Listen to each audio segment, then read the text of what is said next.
And we're live. Woo! Stoopzz is talking to no one. I don't. Wait, did you mute in Discord? Or are we good? We need to talk to them because I'm trying okay. to I wasn't my sure. God, I wasn't sure. You have audio. I don't know. Okay. All right. We're going. We're live. Hello. Welcome. Hello, everybody. Fuck you, Blue. That's the intro. That's the fucking intro. I'm keeping that in this. We're rolling with this intro. Uncut. That's what we do, right? Uncut. Guys, we're having an MMO podcast, and I'm joined here with two of my good friends, Mr. Blue Squadron over here and Mr. Stoopzz down here on my screen, depending on how this is going to be formatted on YouTube, on whichever channel. We're going to be talking about some MMOs. As you guys know, Blue Squadron has a huge history in Black Desert. Black Desert is kind of his main game. Stoopzz, he has a big history in Lost Ark, and also he's played some BDO as well. And I obviously right now I'm kind of maining Throne, and I've played both games as well. So today we're going to be talking about just everything. I don't know. Hopefully my editor can figure out the timestamps. But yeah, just really quick, as we do in all of our podcasts. Blue, could you give us a quick introduction? Let us know where we can find you, who you are. Yeah, Blue Squadron. You can find me over at Blue_Squadron on Twitch, Blue Squadron Live on YouTube. Really started popping off on YouTube recently. We post 2 YouTube videos every day. We do podcasts, we do patch note rundowns, we do reacts, That's a lie. Guides. You probably post like 12 YouTube videos a day. Come on. Okay, yeah. I'm telling you, bro. Like we pump out all volume. I see is Blue Squadron on my feed, man. Yeah, it's a volume angle. We pump out a lot of volume, and it's all really good, I promise. Whether you like it or not, you will be laughing. More of a comedian take on MMOs. So, like, we like being funny on this channel. So, awesome. Stoopzz, Mr. Stoopzz Elemente. Tell us about yourself, man. Where can we find you? What's going on the screen? No, is it gonna be on the screen right now, or? I don't know. Why are you? My name is Stoopzz. How are you so bad at this? I know that was like a 6th grader having to perform, and all of a sudden it's just where we can find you. Like, what do we say? You like it's gonna be on the screen. I don't know. Twitch.tv/Stoopzz. YouTube. It's an opportunity for you to promote your channel, bro. Goddamn. BDO Ninja. I make. BDO Ninja Stoopzz. Dude, YouTube's not gonna understand what the hell that is. Chaos already. Yeah, this is probably the most chaotic intro I've ever had for my podcast. Go for it. Okay, go for it. I don't know. Okay. My name's Stoopzz. I played World of Warcraft for 16, 17 years. I played a lot of Lost Ark. I played BDO. I played some Throne. I play all of the worst MMOs, and so same. So Stoopzz is Stoopzz had I discovered Stoopzz through World of Warcraft. He's a big arena guy, and then later on, he eventually found a game that respects his time. Yeah. Lost Ark, and here he is. Here he is. True. So, guys, we're gonna get right into this. Okay. Obviously, the latest game that has come out is Throne and Liberty. But rather than talk about these games individually, as per recommended by Mr. Stoopzz, which I think is a better recommendation, let's just kind of tie all these games into talking points, and we can start with the list that you had was insane. Like, it was like 3 things. I mean, that was just. It was very basic. I keep it vague so we can go anywhere with it. It's true. So I want you guys to understand this. I asked Ken to prepare something for this podcast. These are his topics, okay? So I'm like, prepare something, make it a good one. It's fun. Yeah.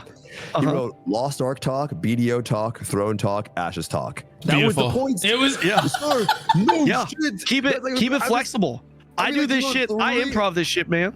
I mean, I could have. Hey, hold on. Time out. Hold on. Sorry, Blue, curious. Am I? You have you not told me, Kanon? You're gonna. The podcasts are good, man. You're great. You are great. Well, there you go. That's how I do my shit. Okay, I keep it flexible. You know, I keep it. What's the point of making the topics? I mean. Okay, to be okay. Just so you guys know, because I've spent a lot of time with Stoopzz.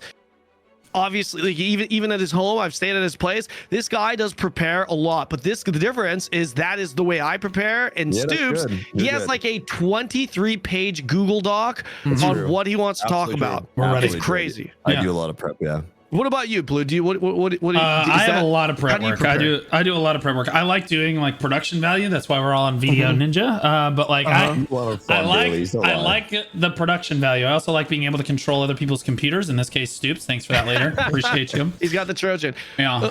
Okay, so this is part of the reason why I keep it vague is because sometimes we just go on different topics, and I'm adding a topic, and we're going to start the podcast with this.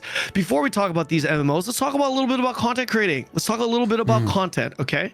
And a little bit about how you guys, what's important to you. Because, okay, Throne and Liberty came out. Both of you guys have played it. You guys both have your own games.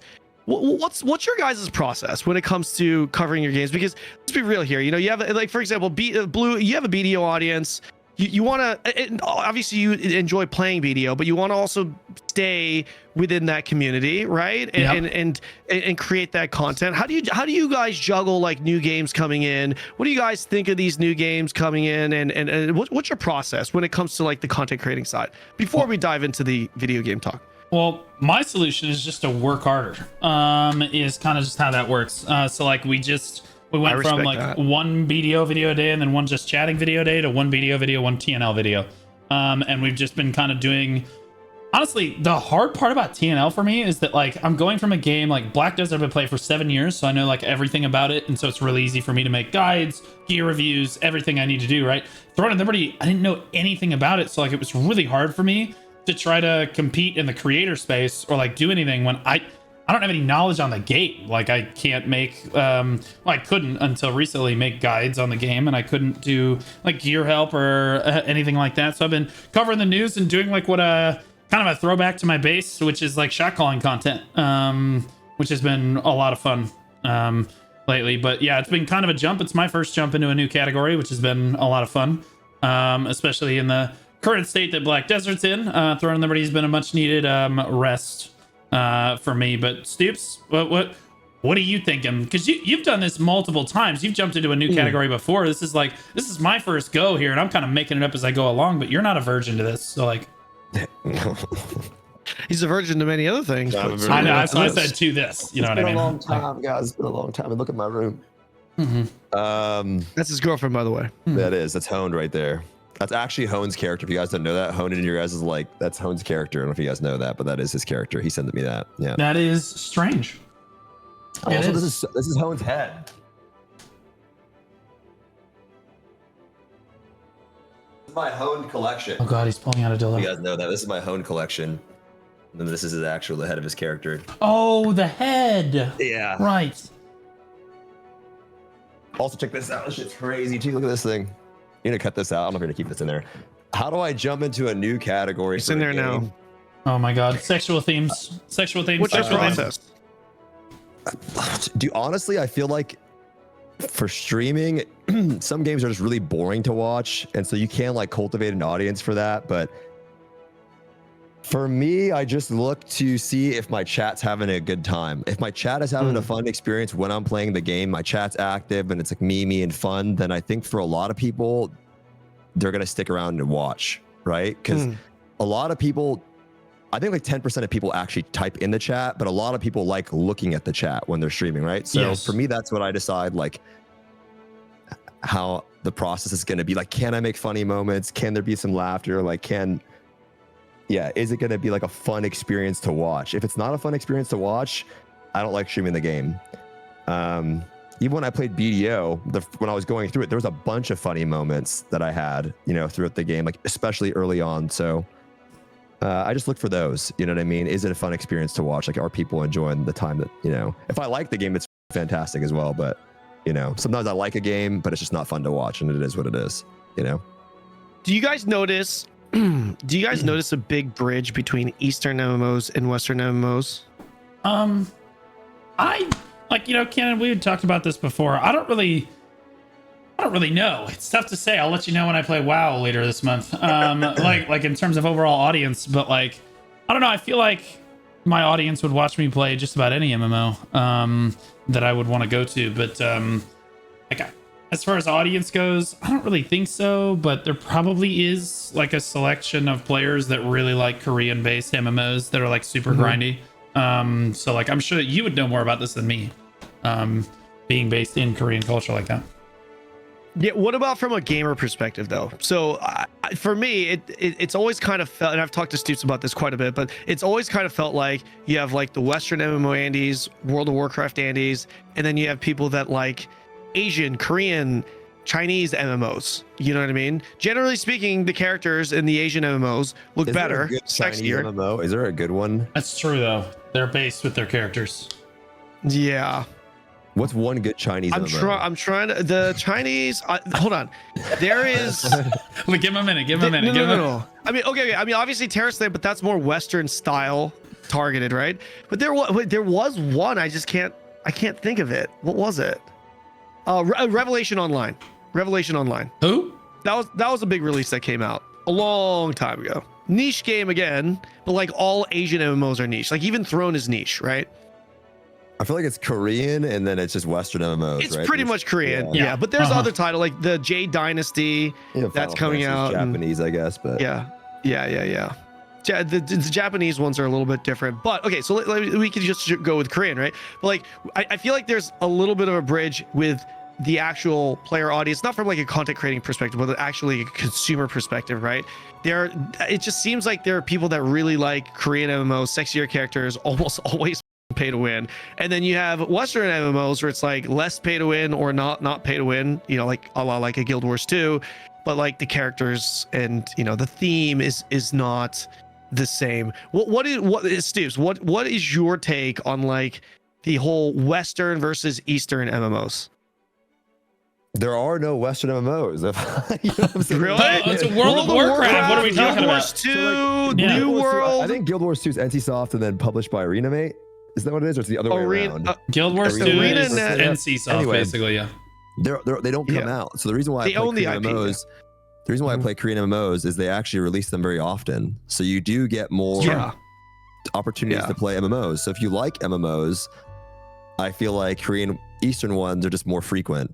So I mean, if you think about like when's the next new Western MMO coming out, I can name like 3 Korean ones. I can't Ashes of Creation in 2043. you know what I'm saying? So there's not that many options for them. If you like Western MMOs, like, you're pretty much playing like World of Warcraft. The ones that have been out for like 10 years. You can play Elder Scrolls. I think that's That's right. ESO, or ESO or RuneScape is another one, I think. Right, those are all the True Core Punk. Yeah. They're all really old. So I like Eastern MMOs because they're new, and I think new MMO experiences are the best experiences, right? Because as an MMO stays around for too long, all of the problems start unfolding with the game and then getting people into the game and all those different things start happening. So I think MMO launches are the best, and so I play them all. I'm not just playing Eastern MMOs. I play Eastern MMOs because they come out frequently. Are you planning on playing all the MMO releases that come out later on, Blue?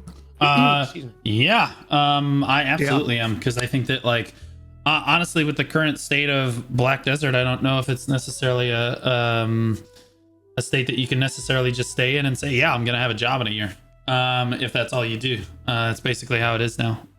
So like I will absolutely play those games. We just love BDO and we hope that it keeps getting better than its current state right now. Every Korean MMO, man, you guys, it just rotates. It's the triangle trifecta. It's like Lost Ark, BDO, Maple Story. They always just every season one's on fire. I feel like you'll be all right, bro. I'm really hoping that it's like a 3 bozos situation that you guys had last year. You know what I mean? And then like because they can absolutely fix it. BDO is still a phenomenal game. It's got best in genre combat, sit down Lost Ark, and then like its graphics are really solid too. The graphics are really solid too. I can actually zoom in on my character's ass, which also makes it objectively better. I can zoom in right now, sir. I can zoom in and bend over. You can't do that. Oh yeah, yes I can. Hold on. I can do both of those. So, okay, hold on. Let's piggyback off of that. Then let's talk about combat. Let's talk about combat. So wait, Steve, do you think? I think you should talk about Throne of Liberty combat first to start it off. Oh yeah, let's start with the bad one first. Hold on. Do you? let me ask you. Do you think Lost Ark combat is better than BDO combat? It's my opinion. It's subjective, of course. Yeah, of course. Sure, but I do think it's better. Yeah. What is it about BDO combat that you disliked? I think BDO combat is fantastic. Okay. Right. I think it's fantastic, and I'm not, it's not like the Asmongold thing. I'm okay with the, inputs. I think it's fun. I really enjoy BDO combat. Right. there's just not many real places to actually use it. You're just kind of like going through pack to pack, blowing up AoE. You don't really have like a solid rotation. You don't really have like solid PvE build rotations. You're kind of just doing AoE packs, which I get. But for Lost Ark, I feel like we have way better like depth for raiding, is where you use a lot of it. PvP I get, but we can talk about that a little bit later. Sure. I think it feels better. It's instant. It feels a little bit more snappy. I don't know. They're both very good, but I just prefer Lost Ark. It feels better in my opinion. It's a little bit more simple, easier to understand too, right? Yeah. Whereas BDO is like, it's very good though. I'm not here to talk shit on BDO at all. Like I really am not. Well, I'm here to talk shit about Lost Ark, so I'm just kidding. All right, I'm just kidding. I'm kidding. No, I actually think he's right. I think that Lost Ark is much better. So like, although I think BDO's combat is more complex, as he kind of alluded to there, I think that there's definitely a lot more depth that you can kind of dive into. The problem is you could have the best combat in the world and have no systems to use it on. And that's kind of where we're at, right? So Lost Ark has actual systems that you can use that combat on. Like your raids are arguably best in genre, right? Like, and your PvE content is really, really good. Your PvP content, you don't have any large scale PvP content, right? No, we did it. Well, we did. They literally just got rid of it. Yeah, they turboed that. Yeah, they're so bad they got rid of it. Okay, well, that's funny because BDO did the same thing recently. I don't want to cut you off at all. No, go. This right now because I know there's like people from different communities. I want to make it super clear. I love all MMOs, and I'm not like, I know not everyone's going to hear this, unfortunately, and people are going to tune in. I know MMOs are super tribalistic, but I think as us three, we're just talking about MMOs in general, and like what we like, what we don't like. Yeah. I'm not here to shit bash on any different game or anything like that. I want to make it super clear. Like, I don't want people to feel like, don't get upset or anything like that. We're just being, I guess, honest and transparent. I mean, my chat hates you now. I know. I feel bad. Because you hate BDO combat and said it was garbage. I don't want that. Yeah. That's going to be the title of the video. That is actually going to be the title of the video. What I want to say though is in BDO, 100%. In BDO, I had so much fun doing those boss challenges. I really liked the Black Shrine a lot. Personally, as a Lost Ark player, I really enjoyed it. Before they nerfed the shit out of it and they made it way easier, I really liked like that type of combat. Felt good in the game because I felt like I actually had to use all my different skills and my Q block, or was it Q block? Was it Q? Yeah, it was Q block, right? Q block, yep. For warrior, yeah. And front guard and all those different things. I loved it. So it's very, very good. There's just not a lot of time. There's not a lot of places to use it. Yeah. What do you mean by that? There's not a, what do you mean by that? There's not a lot of places to use it. What does that mean? Realistically, you're just doing your AoE farm. And when I'm doing that, I'm cycling like 3 or 4 different abilities. It doesn't feel as impactful. Like when you get the full complete package of you're doing that, but you're doing that in Lost Ark too, right? Like when you're doing AoE farming, you're just using the same AoE abilities. But that's my point. We're not AoE farming, right? We're doing like really Chaos Dungeons you are. Yeah, but that's not what I'm like. Lost Ark combat is goated and Chaos Dungeons. We're doing raid fights. But like the standout point with BDO is like the PvP, right? And the PvP, which by the way, even in PvE, you do have a rotation. You're literally like, if you don't have a rotation, you're grinding slow. You're making less silver per hour, right? Yeah. You absolutely have a rotation.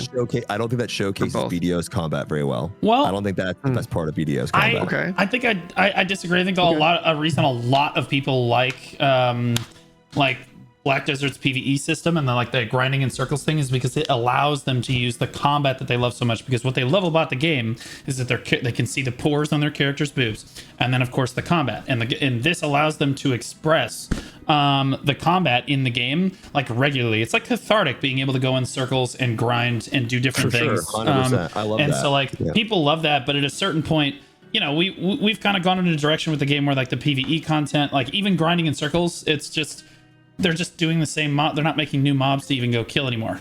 So like we're struggling in that department right now, and it does get boring. Like Stoopzz says, that does get boring after a while. And like if there's no dungeons or raids or like group content to pull you together to use that really cool combat with, to use those really cool systems with, the game feels a little bit lackluster, And then like if you don't have the PvP systems there either, you're kind of wondering where you're supposed to use the combat at all. So that's kind of where we're at right now. Yeah, 100%. That's exactly how I feel. Yeah. I think it's really fun. Yeah. I enjoy it, but I just think that it doesn't showcase the combat. It's fun in the beginning, but then it becomes mindless, right? And there's just not the same thing with Throne too. It's like it can feel mindless. You know what I mean? Whereas I want a little bit more of engaging, oomph to it, I guess, if that makes sense. And you can get some of that in PvP, of course, but yeah. I mean, if we're going to talk about Thrones PvP, I mean, it's not even a contest, right? Like if you're comparing it to Lost Ark and BDO, I mean, this is kind of a huge step down overall in terms of overall combat. But like, I would say the systems that pull you together to use that combat are the best, probably of the three. Like, I think there's just a lot of, I don't know, maybe Lost Ark's, obviously Lost Ark's like dungeon raids are stronger, but I think that the large scale, because there's large scale PvP and there's systems that pull you together for that, like more frequently, I think that Throne systems are just really, really solid for that. But their PvP is definitely the worst, or their combat is definitely the worst of the three. My least favorite thing about Throne right now is doing contracts. Contracts are so bad, mind-numbing, they're so dude. bad. Yeah, they're so bad. Oh, mind-numbing.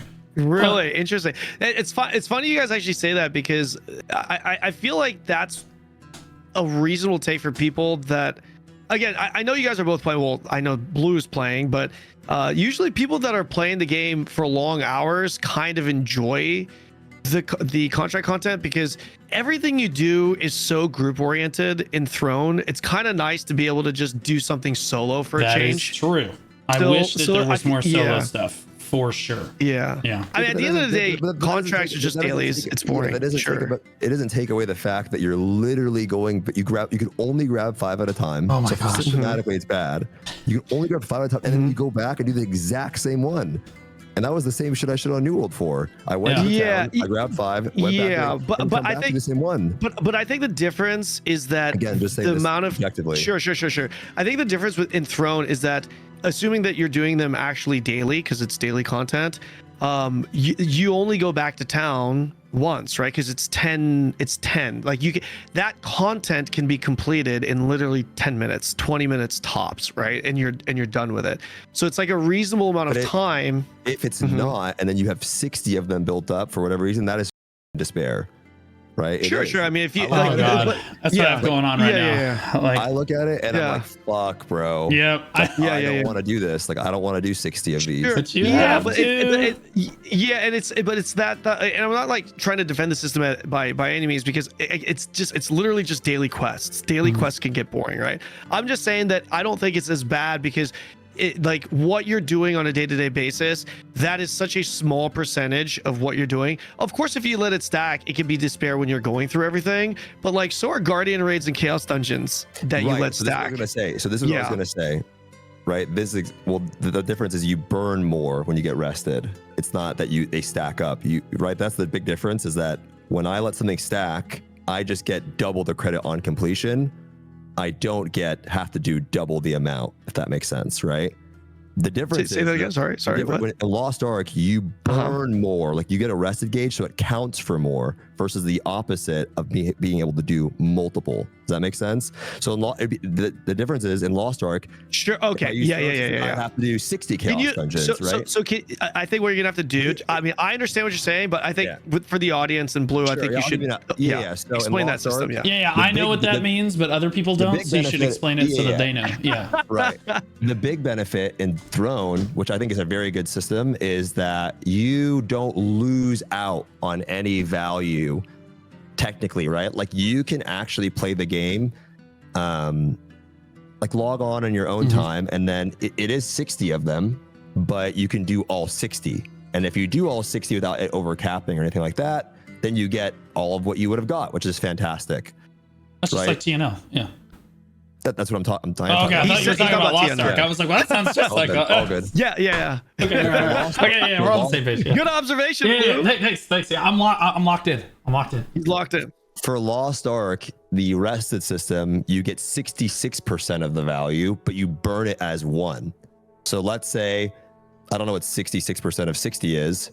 I would just do it the one time, right, and get that done at the same speed as if I were just to do 1. Does that make sense? Like, you just do 1 and you get 66% of like what you missed, right? So it's faster. Okay. The big difference was, what I think, and what does matter for me personally, again, this is just feedback. There's a lot of things I really do like about the Throne that we'll probably get into, so I don't want to seem like I'm dogging on this. Yeah, no, I don't. Yeah, I'm not trying. Right.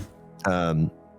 Is that for BDO too, right? Because the combat is so fun, it makes doing those tasks more enjoyable, right? Correct. So like, if I, right, like that does matter. It's like how I'm viewing the game is through the lens of the combat, like my experience while doing these things. And it's not that I personally think Thrones combat is really, really bad. I do enjoy it. I'm not like, oh, this is terrible. I do enjoy it.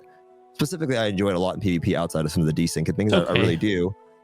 But it's a lot more fun to do tasks sometimes, like especially mind-numbing tasks or just dailies, when the lens that I have is like really fun combat. It makes it a little bit more bearable, whether it's a Chaos Engine or a Guardian versus, you know, go kill 10 zombies or something like that, right? It feels less mind-numbing in that way.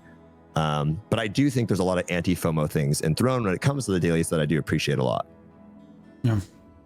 Yeah, I mean, I generally agree. I think that Throne of Liberty's combat is a huge step down from BDO and Lost Ark. However, if you compare it to the other tab targets, I actually think it's really solid. I think the effects look really good. The graphics are definitely a huge plus for the game. As far as the contracts go, Kanon, you're absolutely right. I like when I do my contracts is when I have, like, I'm not really sure what to do on stream. So like, I'm just going to keep doing these contracts and talking just kind of chat while until I figure out something to do, bro. Like, cause like, that's all. That's all I can do. But like, that's all I really know what to use the contracts for. And then like everybody says do all your dungeon contracts too. I'm like, how are you people getting the time to do these? You know what I mean? Like, I feel like I've been playing the game nonstop, and these other people are just like, oh no, you're just a casual.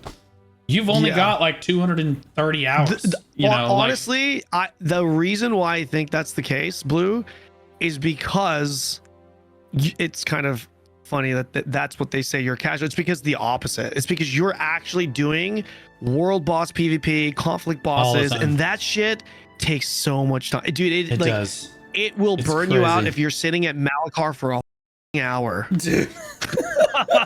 I will tell you, Malachar PvP got like 100 million times better when I started working with Ethereum, because they were like, oh yeah, it's actually got like mechanics that you can work around. I was like, yeah, oh my god. And like, so Malachar is a lot stronger, but you're absolutely right. For sure. I actually despise that. Yeah, you spend like favorite one, by the way. Yeah, because he just ports and presses 2 buttons and it kills everyone that's stuck there. Yeah. Just don't get stuck, idiot. What are we talking about? Come on now. No, I think that basically you end up at the world boss for like, what, 40 minutes? And then you're like, you finally finish, you're like, okay, so everybody breaks. And then you're like, wait, no, I have the guild event in 20 minutes, so I can't leave. So like, then you have to do the guild event. And then you're like, you finish the guild event, that takes 30 minutes. And then you're like, oh, God, I have another world boss in I don't have 25 minutes. Yeah. Like, and so like, you're just always one thing into the next thing. And like, part of that is, I don't know how I feel about that, if I'm being honest. Like, it could be really good, but it also could be really bad because it contributes to 100%. Burnout on like a serious level for Throne of Liberty. And then like, I don't know how to play the game not hardcore, because like, if you're not in a top alliance, you're just losing, right? Like, you don't get it's a different experience. It's so weird. And I'm so glad you actually you mentioned that, or shared that rather, because I 100% agree. Throne, and I've done both experiences, by the way, right? Like with the KR Sweaty Alliance, and then I also just joined a homely guild that's like small scale, you know, not a competitive guild. So I've gotten to experience both. Throne is interesting because it can be the most hardcore, nonstop, 24/7 game, and it can also be the most casual, I have nothing to do game ever. It can be both. I need to experience the latter, bro. That's what all you got to do is join a casual guild that doesn't go to conflict, and I shit you not, your time will have time. That's how casual. Like seriously, that's what it's like. Do you feel like there's enough systems though in the game to keep you occupied long term? That's what I feel like the game misses though, right? I feel like that if you know, I watched the Lazy Peon video, and outside of the Nico combat stuff, which I surprisingly agree with, it was the one Nico video. I'm like, wow, like this is not a overly super just toxic negative video. I feel like that is what, if I had to pick one thing that they should start implementing, is things for the smaller folk. Like, because like, you know, when you're doing these dailies and stuff like that, and I think ultimately that's what it is. You know, as I was listening to you talk about it, Kanon, the reality is like, the way you described your contracts is the way I would describe as someone that streams Lost Ark as Chaos Dungeons. I get to read my chat, do my Chaos Dungeons. I just 100%. chill out and vibe out, and it's the same thing, right? I'm just grinding mobs, like talking to my chat. They're really fast, but like whatever. But I want to do them, right? Like you saw me, we were just hanging out on Discord the other night, and I did some contracts, and I hopped on to do my dailies. And you're like, oh, you're playing off stream. I'm like, yeah, I like doing it because I want the thing from it. So for you want to do the contracts because you want the parchments, or you want the polished crystal, you want that stuff, right? So the reality is, like, for you want it, and then you have the ability to have good PvP.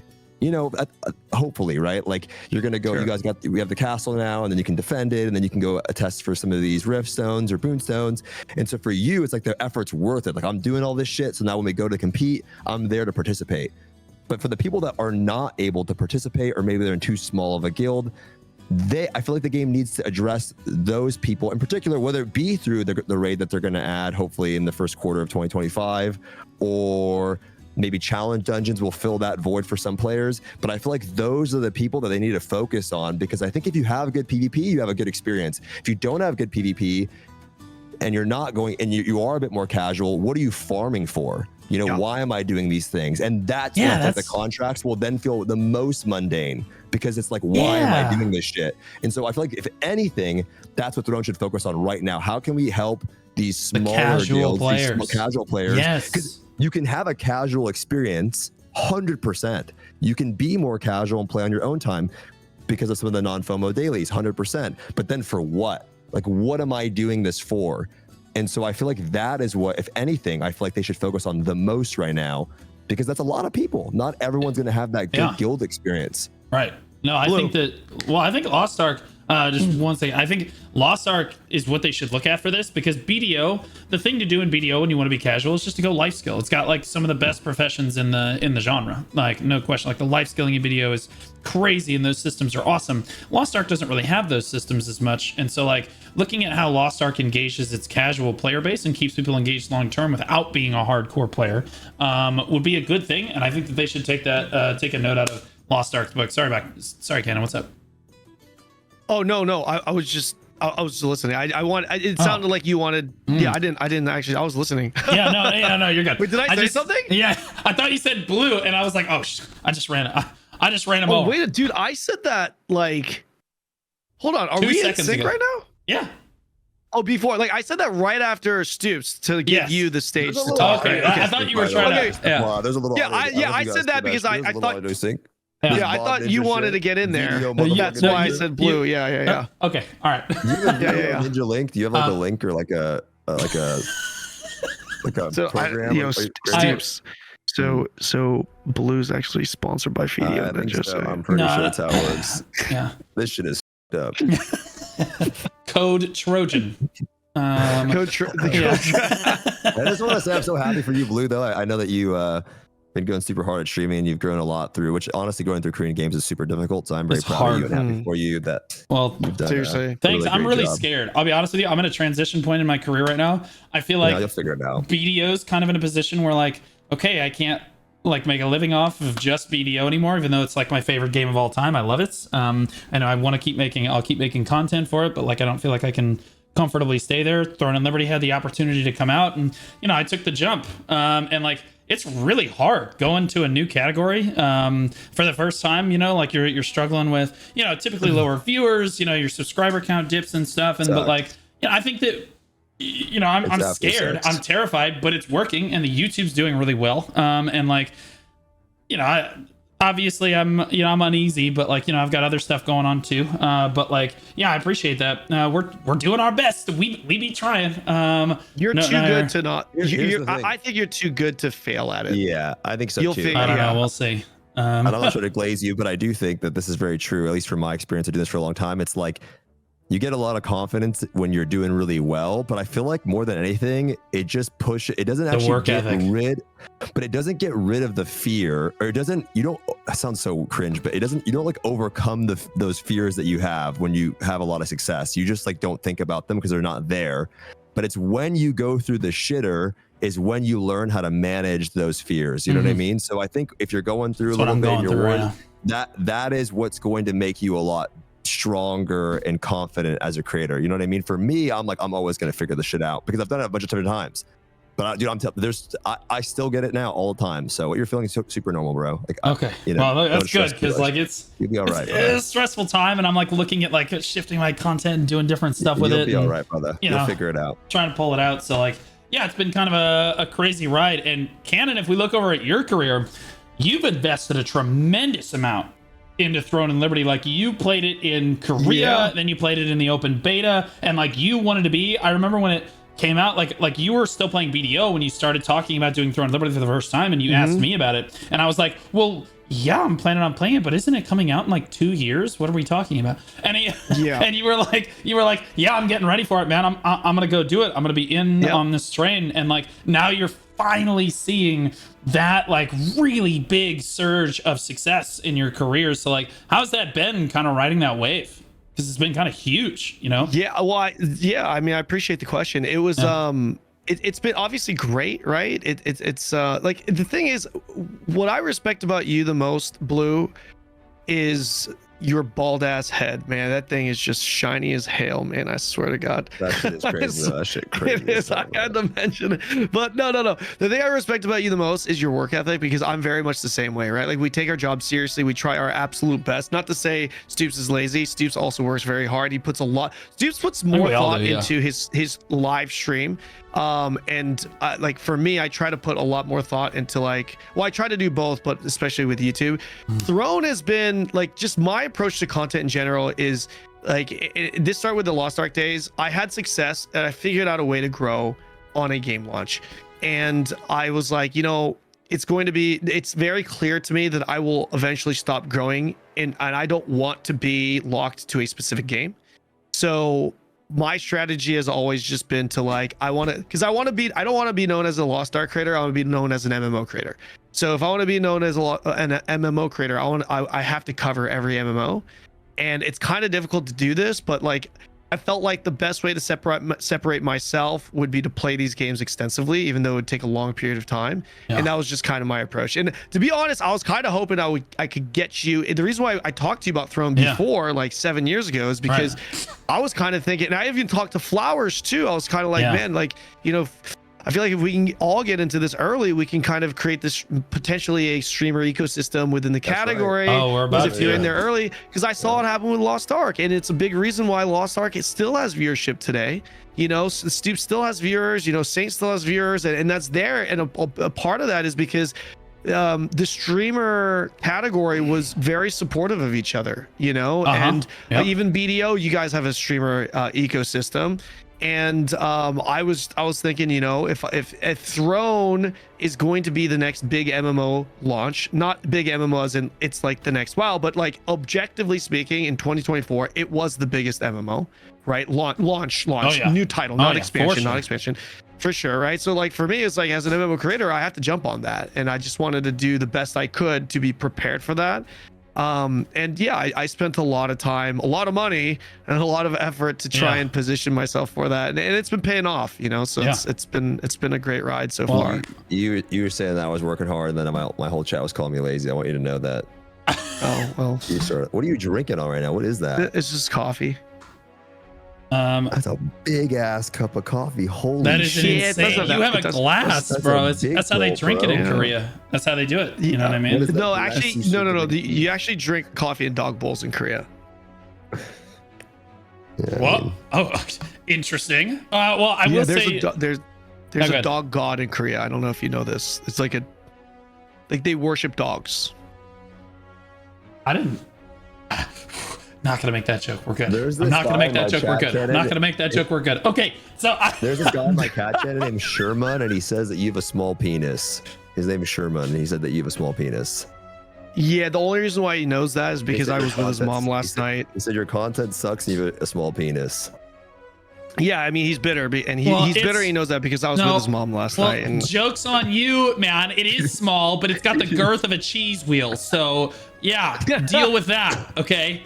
I will say, looking at like you talked about the streamer ecosystem, and it's funny because like the entire Black Desert category for like with the exception of like 2 or 3 streamers, like has basically moved to Throne of Liberty now, and like really everyone, yes, like most of them. Well, I mean, you have to understand, it's kind of like what happened with Lost Ark. But it's like what happened with Lost Ark, right? You guys were all like, well, this is cooked, and so you guys all moved to BDO, and so you know what I mean. And then so we have the same thing going on with Throne of Liberty, and it's like the new MMO release, and so like we have a lot of them coming over here, and I'm trying to support them to the best I can, but we're all really nervous and like trying to create that same ecosystem. I'm still talking to Vert like every day, I'm talking to Mac, Flowers, C-Zane, Kelly is in the category. Like we have a lot of people coming over to play the game because like, you know, like you like Black Desert's in a position right now where you could sit towards the top of the category and lose follows per hour. That's kind of where you're at. Like you can't grow, you know, you can't survive. You'll just, you know, slowly deplete at that rate. And so I think a lot of creators are kind of seeing that and making that move. But what's really cool about the Black Desert community is we still love our game. You know, we still love BDO. We hope that it gets better, but we're kind of taking care of each other. Right? Like we raid each other. We're still talking to each other. We're giving each other advice. You know, obviously Fake's here too. I don't want to leave Fake out. So like we're all playing together and we're all trying to have a good time because we're all just trying to make it and still play with each other. And like a lot of the Black Desert players, we're all fighting each other and everyone's shit talking like the old days. Like the chat PvP is crazy, bro. The chat PvP is insane. Like somebody told me to go get a job at Subway. I like that about BDO. I feel like BDO's community was goated. You have like really good community managers and the CMs GMs there were great. We're best in genre. Are great. Best in genre CMs. He subbed in my stream. He always says what's up. It's crazy, dude. Which CMs? You ain't whoa, years. That's right. Which CM sub to you? I'm about to get this guy fired. Go ahead. I'm just kidding. But yeah, no, our CMGM team is the best in genre. NA and EU, particularly NA, but we love EU too. They're just second, you know, so they know their place. But like they're incredible. They always come out and interact with their streamers and stuff. They love sending us to jail and doing fun stuff with us, which is a lot of fun. Yeah. And like, you know, that's what we all. I think that was kind of fostered off the back of like the streaming community is a very tight knit community. Like we all really like each other. There's not a crazy amount of drama between the streamers unless your name is either Shaky Bay or Neptunes. You're probably not going to have Neptunes. Neptunes is a walking HR issue when it comes to content creation. Yeah. We don't have any drama in this game at all. Like there's just nobody. Lost Ark? There's no drama between the streamers. It's fantastic. There's been nothing but drama the last year. What are you talking about, bro? What are you talking? There's more drama than basically been a gotcha game. You're making up that bullshit. Oh my gosh. Are you hanging out with Do Work this weekend? What are you doing? No, let's be fair. I'm not actually. I was joking. That was just a joke, by the way. But I mean, there was like one weird. There's more. There's one weird, but there's more. You got banned for that shit too. Told him to suck your little nutsack, and you pulled that shit up on camera. You got banned for that shit. I did. And you were in that section. You're part of the problem, bro. I was. What am I missing here? I was part of what somebody to explain what's going on. I was driving views. I was giving the community much needed contentement, bro. What are you talking about, man? Goddamn.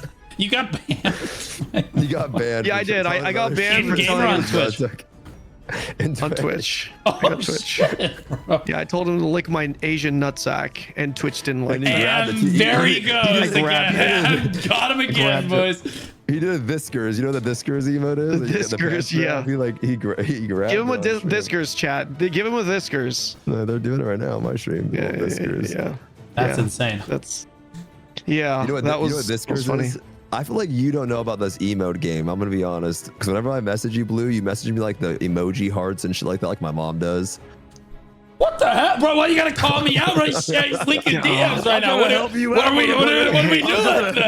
Like, what? I'm so glad you're getting to see. This is the man he is. Right. He just exposes. He throws you under the bus. You know, calls you out in front of thousands of people. That's what he does. I'm not using an emote that like gropes my nutsack? Like is that what all the kids are doing these days? That the hip with this thing to do? It's one of them. Yeah. Yeah, that's insane. Like your chat evolved though. When I went to BDO, you guys had the most boomer chat experience of all time. It is true though. When I went there, dude, it was true. Everyone was doing the not like this emote and shit like that. It was crazy. But your chat's evolved. I got your chat and everyone's. It's true. Are you just shitting on his community now? No, he knows. God damn, man! Don't make fun of my old people. Okay. No, your new shit's goated. Your new shit is goated. Well, that's fantastic. You know what this is, Blue? Typical Californian behavior. That's what it is. True. Californians just think they're ahead of everything. They're trendsetters. You know what?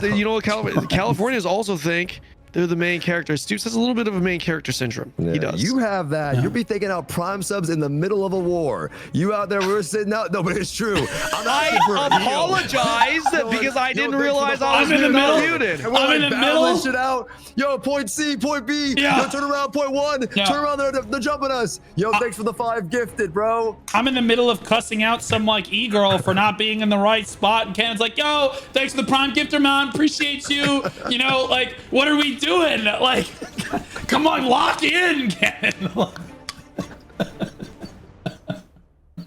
Oh god. Oh, let's get back to some topics. I feel like we've been talking about Okay, yeah. It's just random. We're just randomly segueing out. Oh my god. No, that was, by the way, chat, or those of you watching YouTube, that was one of the topic points. One of the topic points out of the 8 was random talk about random shit. So now that we've got that covered, let's talk. Okay, so let's talk about PvE content real quick, okay? Because you Throne obviously lacks PvE content right now. For those of you who don't know, I don't think it's that bad. Well, there is more PvE content. You got the Myth and Plus like dungeons, and you got the 12-man raids that are coming out. There's a lot of content, but when it comes to Lost Ark's PvE content, it's all PvE content, and then BDO's PvE content outside of the the dungeon and the you guys have some PvE content as well, but most of the PvE content is grinding, obviously grinding mobs, right?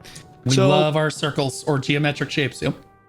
Yeah, exactly. So what I want to hear your guys' thoughts on just general PvE content. Like what do these games need to have actual good PvE content? And let's start that with, do you think, Blue, let me rephrase that. What do you think of the PvE content in Lost Ark? Have you played Lost Ark, by the way? I don't know if you have. Played like 2 or 3 hours of Lost Ark, made a really attractive character, and then realized I couldn't look at her, which was kind of rough. There's a scroll wheel. I don't know what's going on with this. You just scroll. It's top down is the biggest problem. The top down is rough. Sure. Top down's a little rough for me.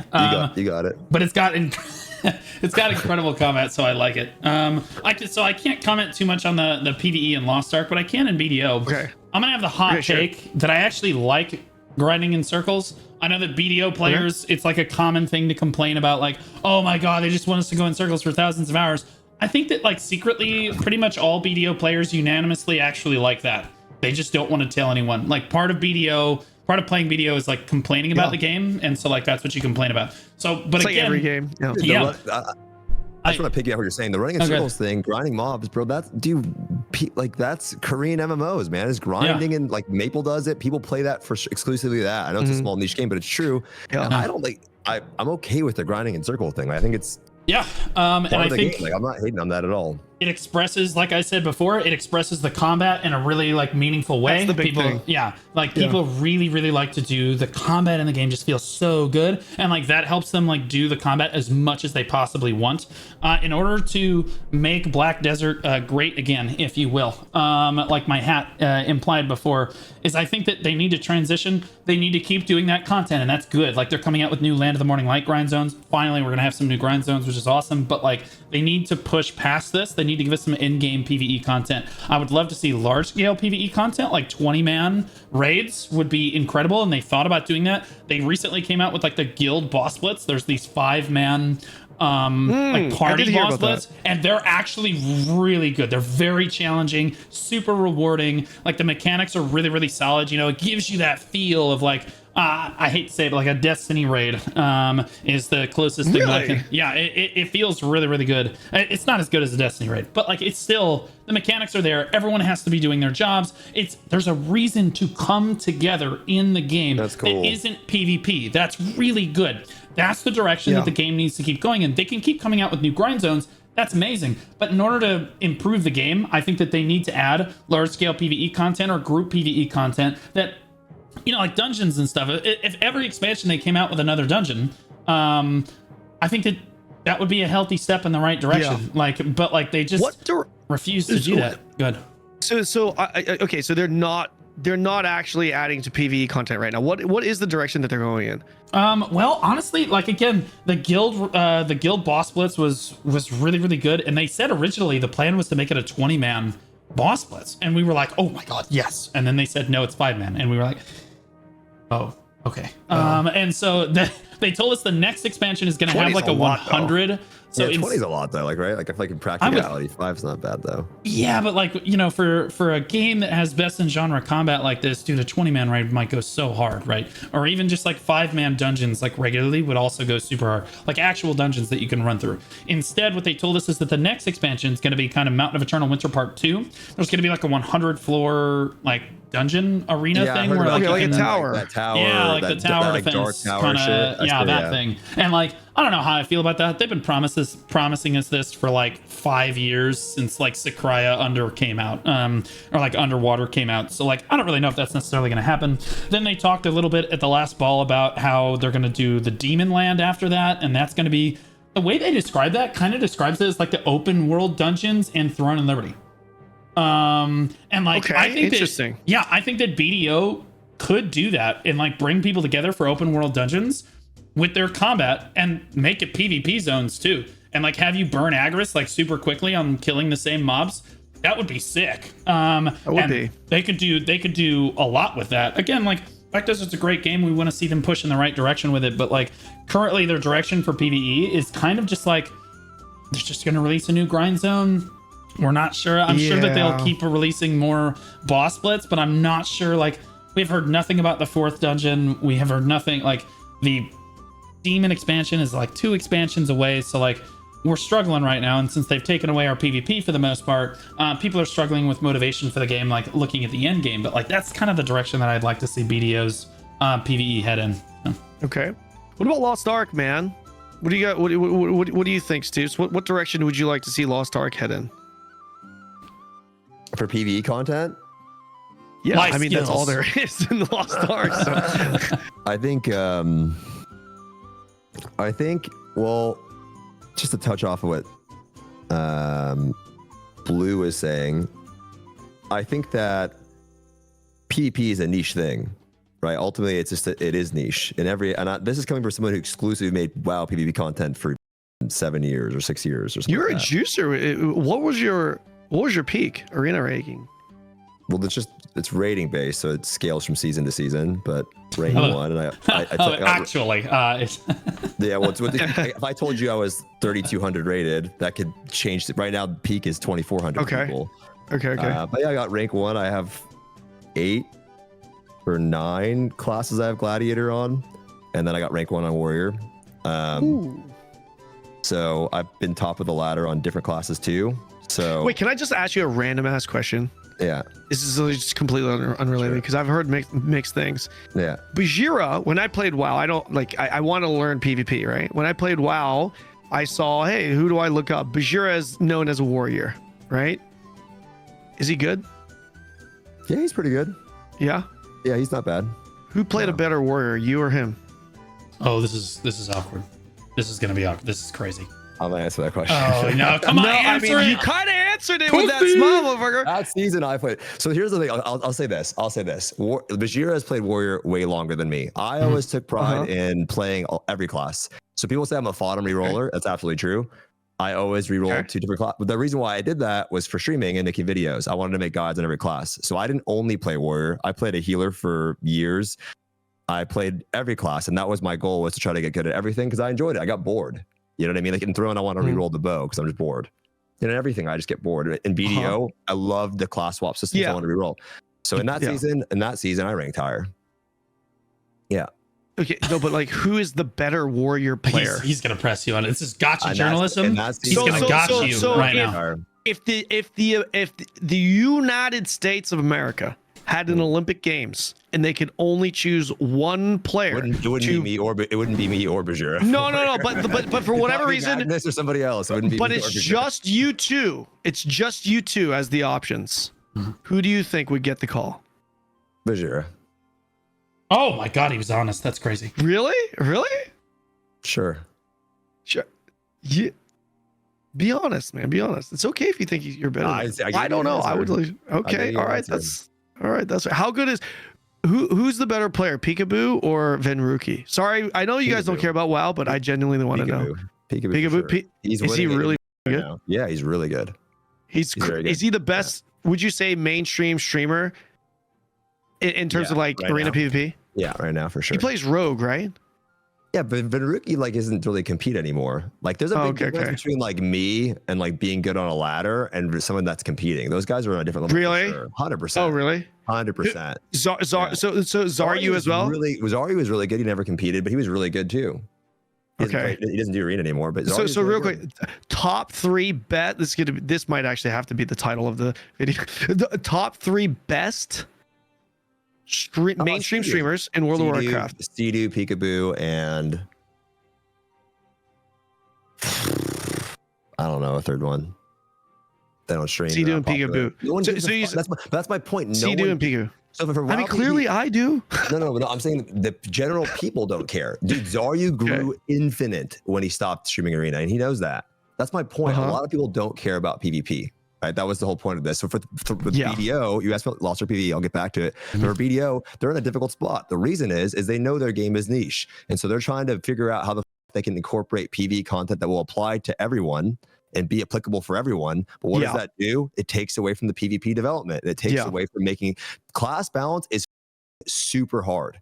It is not easy to do. And so that is the problem the game is experiencing. It has a hardcore enthusiast PvP audience that really want them to update the PvP. And they're like, well, we got to develop PvE stuff too. And the majority of people don't PvE, right? The majority of people do life skill. They go farm, they go grind, because gearing and upgrading your character is like understandable to everyone. Right, which is why exactly I think Throne needs to focus on that too. Yeah, I agree. I end up being very niche, right? And so I think Throne does need to add more meaningful keyword meaningful PvE content. Yeah, the challenge dungeons that we get is a step in that direction, sure, and we need to see the raids. But I agree with that. With that statement that Throne needs to. I love PvP. In Lost Ark, when I first got into it, I got into Lost Ark for the PvP. That's why I started playing. I met Kanon, and half the directory at the time, they were all PvP streamers. They were all, that's how it is, bro. That's how it is. Yeah. And so, I love PvP a lot. Yeah. And so with Lost Ark, them focusing, you say it's only PvE. They still update PvP. The reality is it's niche. Why the this is the truth. If you like PvP, right? Why would you play an MMO? The average person, because you don't tell them that, Stoopzz. What are we doing? I know, but it's for a particular type of player. I get why you want to go up, go out, get your gear, go to the dungeons, farm up. It's like this big thing, and then you take that character into the game, right? I totally understand that. But the average person can just press League, can just press a button, boom, they're in. You don't. If I want to get into Throne PvP today, I got to go do all this shit to then experience this. Well, right? And so the reason they do go ahead, finish it off. And so that's why it's just niche, right? It's hard to get into, it's a lot to understand. Not only is there the gearing process and the progression process, but there's the process of actually learning the complex game itself. So Lost Ark just added this champion mode. It's a 1v1v1 mode. I don't know if you know, and they gave people trinkets finally. So you have like a fighting bar at the top of the screen, and as you do stuff, you build up gauge. You can't just instant awakening before. You have to build that up, or you can sacrifice some of that for a trinket. Right? That's really cool. Update it, but they focus on the PvE because that's what most people like. Most people enjoy the PvE content. For Lost Ark, your question, exclusively what I would like to see them do is more easy content, right? I think Lost Ark is a super hard game. The players that play the game are so indebted with the idea that like, oh, it's easy or whatever. But the reality is, this is not an easy game. The raids are super hard. And so for Throne, you have these dungeons, you just queue up and you can just go do them. It's super boring after a while, I find, at least for me, because it's like it's like Lost Ark. I'm doing the same raid, but not as fun combat, right? It's what the dungeons feel like. But it's all good. I can bring the homie in. You know what I mean? Oh, come on, let's go do it. Okay, and I love that. I would love Lost Ark to have more of that, where I can just bring anyone in. Some of these raids are just super hard, where it's like I want to bring so and so into the raid, but like, man, like I don't want to waste 6 other people's time. It's because it's a lot. If I bring this guy in, we might wipe over and over because it's not just his one mistake. We just need him to be alive because we need his damage. We need a player there. We need a body, not for the mechs, but to actually make it through some of the damage checks. So yeah, I would love to, I think Lost Ark has the best raids by far. They're actually fun. They're not mind numbing, like they're legitimately exciting and fun. And I get to like try out new classes and go through them, and especially the way it's designed now. Because before, when you played Kanon, you go do those boring ass raids where you just AFK. But now the new ones, they're so tight together where they're all kind of challenging, but sometimes that's exhausting. Sometimes having to lock in every raid can just feel fatiguing because it's like I gotta be here and focus. And so I would love the game to be a bit more casual in that sense, to allow content for like just the average Joe that maybe isn't that good, or just, you know, I can invite my friend to it. Well, to speak on the point where like, why would you do PvP in an MMO? Why wouldn't you just go play a fighting game? To be clear, when I want to play a fighting game, I like playing Naraka Blade Point. That game is crazy. They sponsored me a while back, and then I just fell in love with the game, and then they sponsored me for 5 more months, even though I would have played the game anyway, which was great. But like, Naraka has great combat, but the reason, it actually showed me why people come to MMOs for combat, and the reason is the large scale combat is incredible. Like, where do you see like the montages? They want those big kill feeds. You're not going to get that in a lot of these other games, right? Like, you're just not going to get that in basically any fighting game. But like these big kill feeds where you can really express like there's hundreds of players around and you're the one like killing, like being the really impactful person killing a bunch of people. The reason I think Throne and Liberty has been very successful so far is you compare it to BDO. BDO, it's really hard to get in a large scale PvP because like you have to understand the combat system, you have to gear out, you have to do all this stuff, you have to understand, like you have to find a guild, like you have to understand the systems in the guild. Like the systems of the game require a much higher steeper learning curve than in Throne and Liberty, where it's kind of just built in. You're like, okay, so this is just like the peace boss. I'm just doing it with my guild. And since the combat is much more simple, is the word I'm going to use, it's way easier to jump into and experience that large scale content. And I think that it's like weird, though, people just love that. Yeah, good. The average, like WoW is probably, I would still say to this point, the most popular PvP MMO, right? We're talking about numbers. The numbers of arena matches queued, numbers of people play. It's probably the most, right? I know you can say Guild Wars. I understand people play it. I know people play Throne, but we're talking about numbers. It's probably WoW. Okay, and a lot of them. They have a lot of people, we don't like. Dude, I don't want to do large scale shit. That shit sucks. I like arena. I think Throne arena is super fun. Right? I like the more controlled shit where it's like not all this outside elements and whatever. It's not like I'm getting out zerged. And I like, personally, I prefer I don't like gear mattering either. I want it to be straight up equal. And I think when it comes to MMOs, it's like, it depends who you ask, because for Throne people, you know, they love and I don't know why but I like the keyboard feel, the abilities, having all these different abilities. I love that. But for Throne, you have a different type of MMO PvP player that loves the engage, because it's fun too. Don't get me wrong. My favorite, I do not like the world boss PvP. I love Riftstones. I think Riftstones is so fun because it's just the right number where it doesn't feel like bullshit. And we're all there. It's super exciting. And I think that for Throne is the best content by far. The rest of it just feels kind of like, just, you know, the targeting is too crazy and it's just too many numbers, and then you have people sitting and waiting to jump. But when you have 2 guilds that are sitting, I love that. Super fun. I think it's the best part of Throne by far. And so they can replicate that more. You know, I think it'd be killer. Well, there you go. You just like, you're the exception that proves the rule. I think that you should have arena PvP so that people can hone their skills and get better. But ultimately, people like to use those skills in a larger scale setting. It doesn't have to be a world boss, right? But like the Riftstones and Boonstones are a good example. Siege is also a great example of where, like, you know, if you're the guild defending the castle, you're like, oh my God, this is so you get that epic feeling. People want to be a soldier in a battle, right? Let's be honest, we're all fantasy MMO enjoyers. Like, we want to be the soldier in the battle. In my case, I like to be the general. I mean, like, part of the reason I love large scale PvP. Fun having you lead the groups, actually. It was really fun. Yeah, I wish I was still shot calling for your group, to be honest, because gosh, that was so much fun. Like the give and take. Are you shot calling for Ethereum? Yeah. Yeah, and I've learned a lot about the game and stuff, and a lot of the boss mechanics as well. So like, I definitely help shot call for all of that. We kind of just hand it off. It's a lot of fun. And like, shot calling is like what I love to do because I was a StarCraft 2 player. Like a really good StarCraft 2 player. I was like a Master League StarCraft 2 player through all 3 expansions. But like, and I love doing that. And then when I came to MMOs, like, this is the way that I kind of get to experience StarCraft 2, but in an MMO, right? I'm still controlling all the little parts. Which is a lot of fun. But I think your average MMO player, yeah, a lot of people love to jump into those arenas, especially like capped arenas, like Stoopzz said. We have that in BDO. And like people love AOS, Arena of Solaire, in BDO. That's like a capped 3v3 arena. I know that Lost Ark has a is it 3v3? Not many people do it, Not as many people do it, but like again, that's because there's no large scale option to follow up on. So like the 3v3 is kind of where you hone your skills and you get to like see mano y mano who's the better player here, and then you get to large scale, you get to that feeling of working with your guild. That's why the combination of those two things is why you do PvP in MMOs, even though it's generally not as good as an experience as like Tekken or Naraka Blade Point is going to be. I know we kind of got off, but what do you not trying to change the subject, but I did want to just hear, what do you think about Ken, because you asked me about Lost Ark, you asked him about BDO. What do you think about Throne PvE content, and what do you like about it? What do you not like about it? What would you like to see more of? PvE? Yeah, because we were talking about. I know we're talking about PvP. Yeah. Initial. Yeah. You heard from the two. I was just curious what you think about Throne PvE. So what I'll do is I'll give you my opinion on this based off of current KR. Just because right now in NA it's very limited. There's nothing. There's literally zero. Like the dungeons you outgear. So like people ask me all the time, hey, can you please make a PvE build or PvE guide for your classes? I'm like, I don't, because it's irrelevant.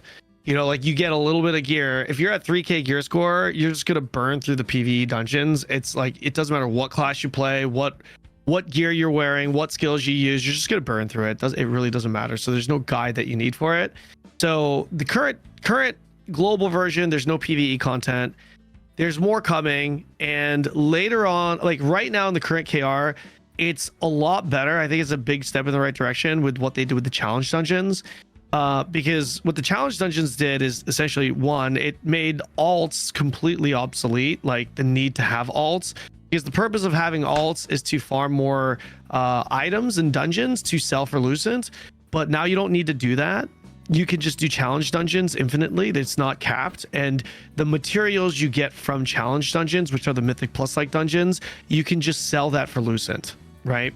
Now, sure, maybe there's like a more efficient way where technically running alts is more efficient. Sure, that it probably is the case, but not to the degree that you actually need to run it. Sorry, I'm getting a desync on my side right now because of my cloud service. I'm going to hit the fix button real quick. It should be fine for YouTube though. We'll give that a second. I think I should be good. And yeah, we're good.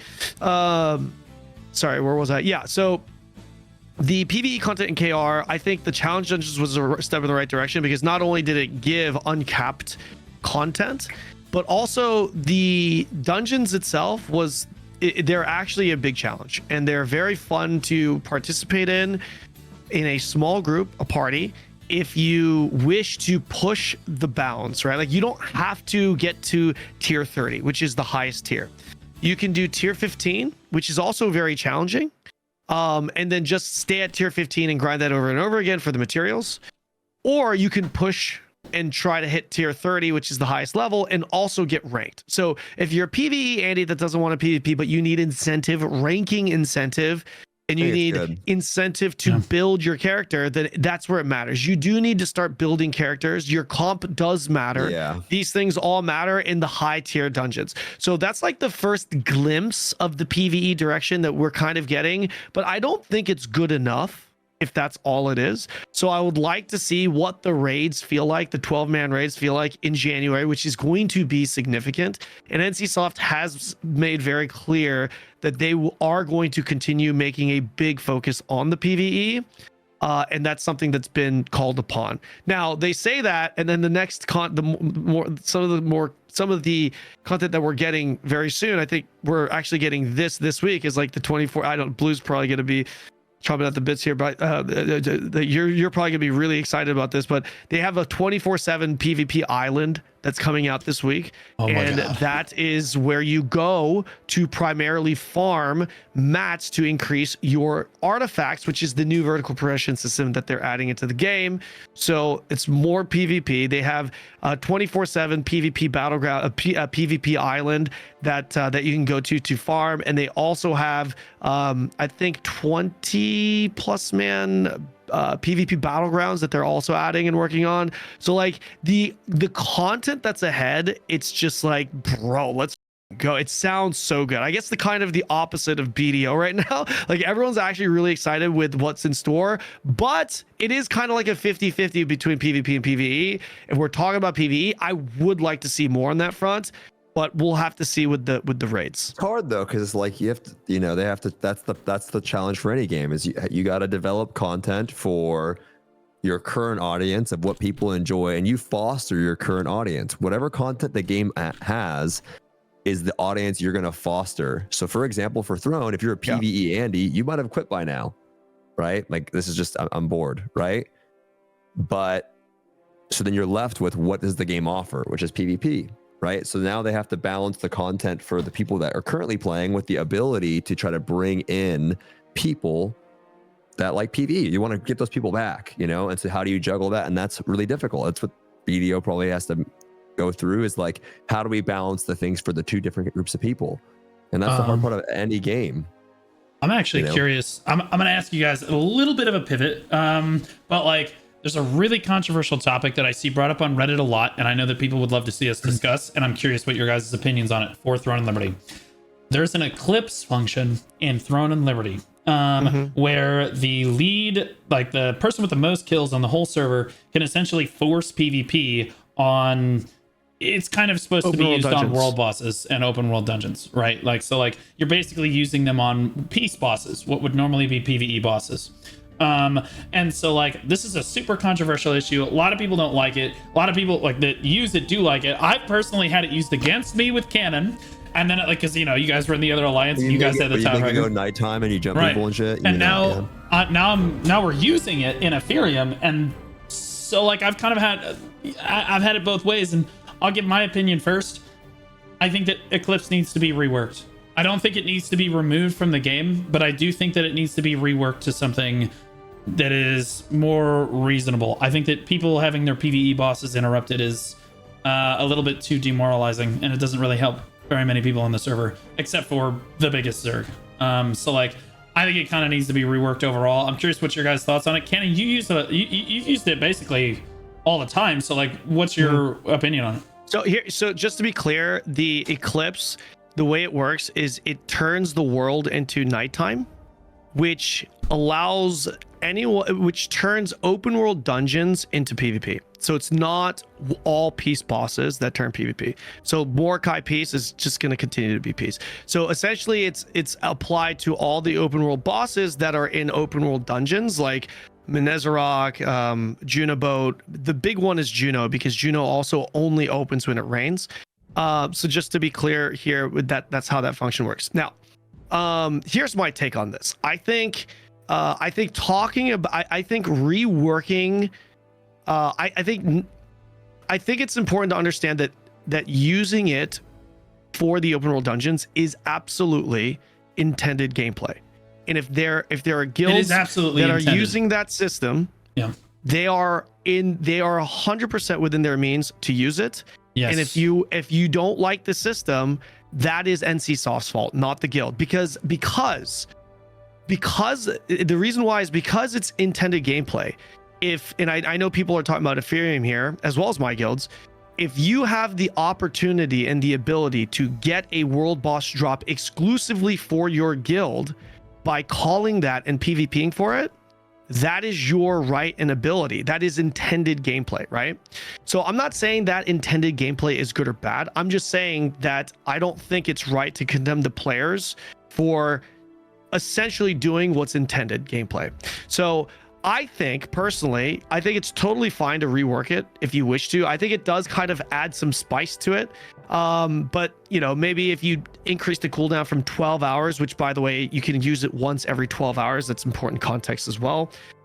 Maybe doing it like a once a day, increasing the cooldown to 24 hours, or I don't know. Honestly, I wouldn't care if they removed it completely and just reworked it entirely to make it so that it just, it's just a completely different function. I honestly don't give a shit, but that's my take on it. I'm okay with them reworking it. I'm okay with them keeping it in the game. I don't really care. I have been on the receiving end of it. I've been playing this game for a year. Okay, so I've been on the receiving end of it far more than everyone in the chat, by the way. Okay, so I understand what it feels like to get wrecked by it.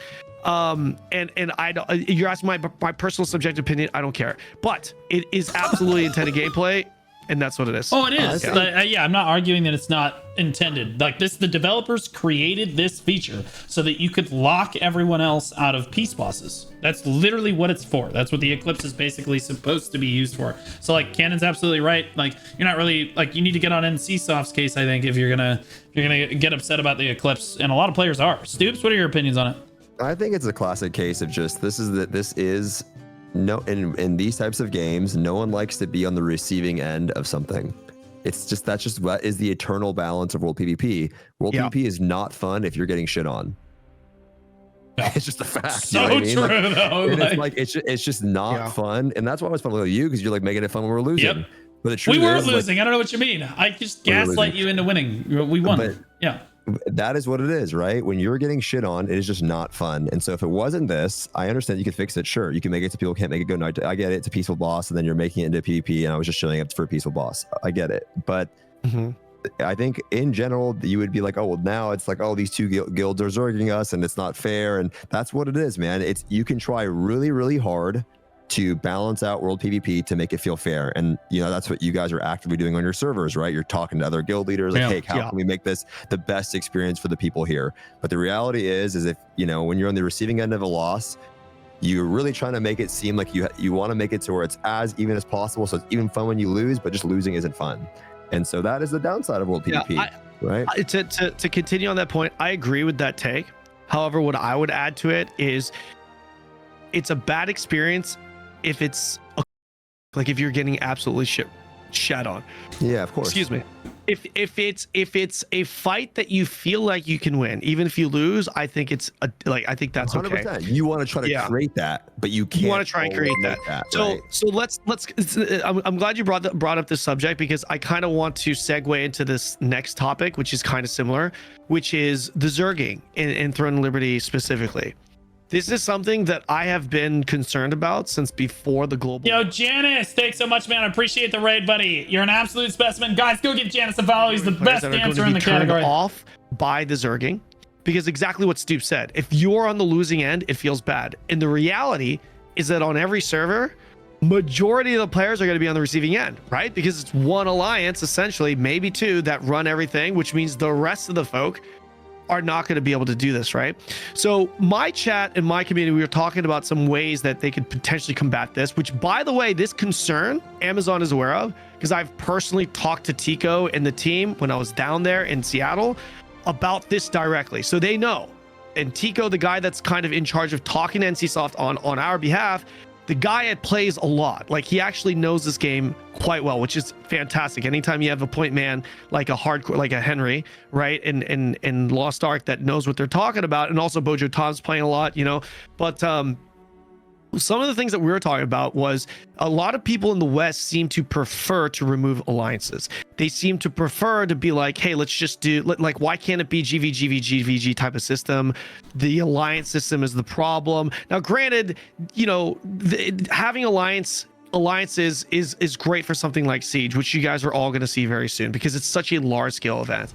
But how would you guys feel about world bosses being changed in a way where it wasn't zergable? Which, by the way, Riftstones and Boonstones used to be zergable, and they changed it now to where, like, people like Stoopzz are saying it's hands down the best content, which I agree with.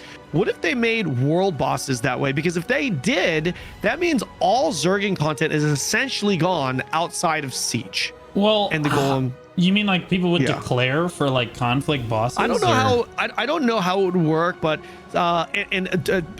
keep in mind what I'm about to say. I have not put a lot of thought into it, so this could be a bad idea. But something like, but like the point of these suggestions would be, hey, let's try and, like, can we figure out something where guilds are competing against each other for conflict bosses rather than alliances? So some of the things that we were thinking about was, you know, keeping the peace things, but maybe allowing guilds to individually fight each other for like conflict bosses, or having different instances that are PvP instances and PvE instances that you can choose to go into, but they're limited to the amount of people or guilds that can enter in those instances. I don't know, because that's kind of what they did with Riftstones and Boonstones, by the way. This is essentially just kind of thinking, can they implement what they did to Riftstones and Boonstones in any way, shape, or form to world bosses to give, because Riftstones and Boonstones, I assure you, would have been a miserable experience for you guys too. If you think world bosses is a bad experience, Riftstones and Boonstones were the same way, only on roids. It was even worse, by the way,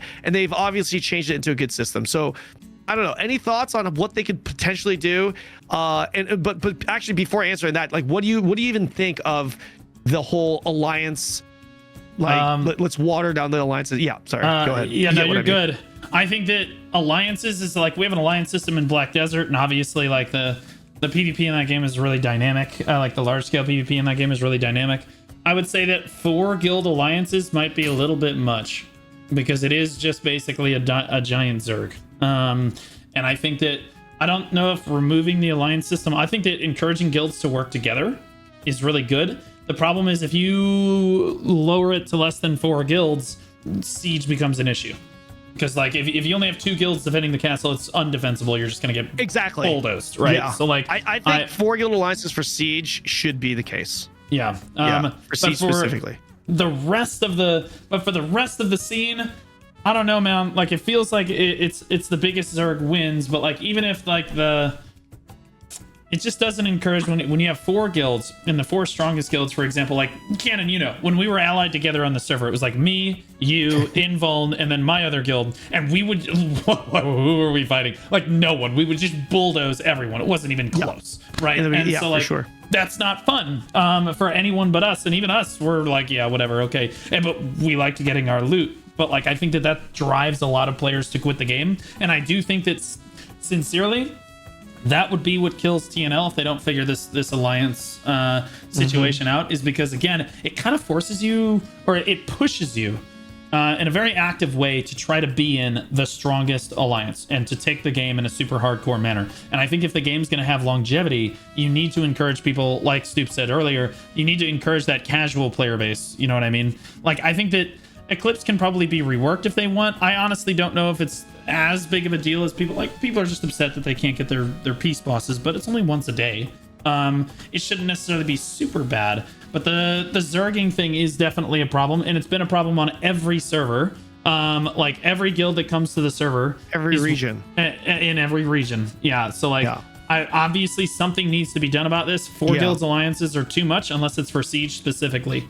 I don't, and I'm reading chat, by the way, and every 12 hours. Like I'm seeing, I'm seeing some suggestions about like you cannot fix this issue by just saying, oh, we're removing alliances. That doesn't fix the issue, because you will always have handshake deals. Correct. Well, if you do make the changes, it has to be changes done the way they did Riftstones and Boonstones, where literally only 1 or like 2, 3 guilds can enter. 3 guilds being inter-server later on that you guys don't have yet, that we don't have yet in global. So like, that's what I'm saying. Like, is there something or an idea that you guys might have if we were to do this? Hey, let's try and remove this whole Zerging fest with the alliances.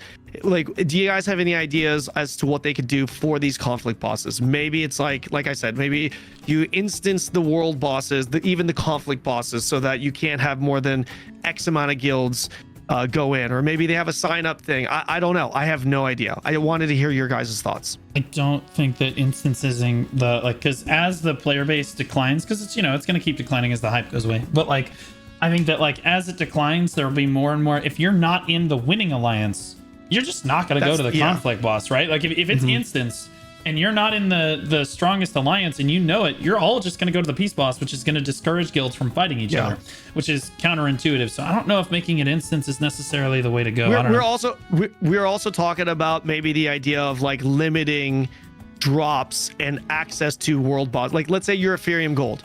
Like if you're Ethereum Gold and you go to Juno Conflict Portal 1, that's it.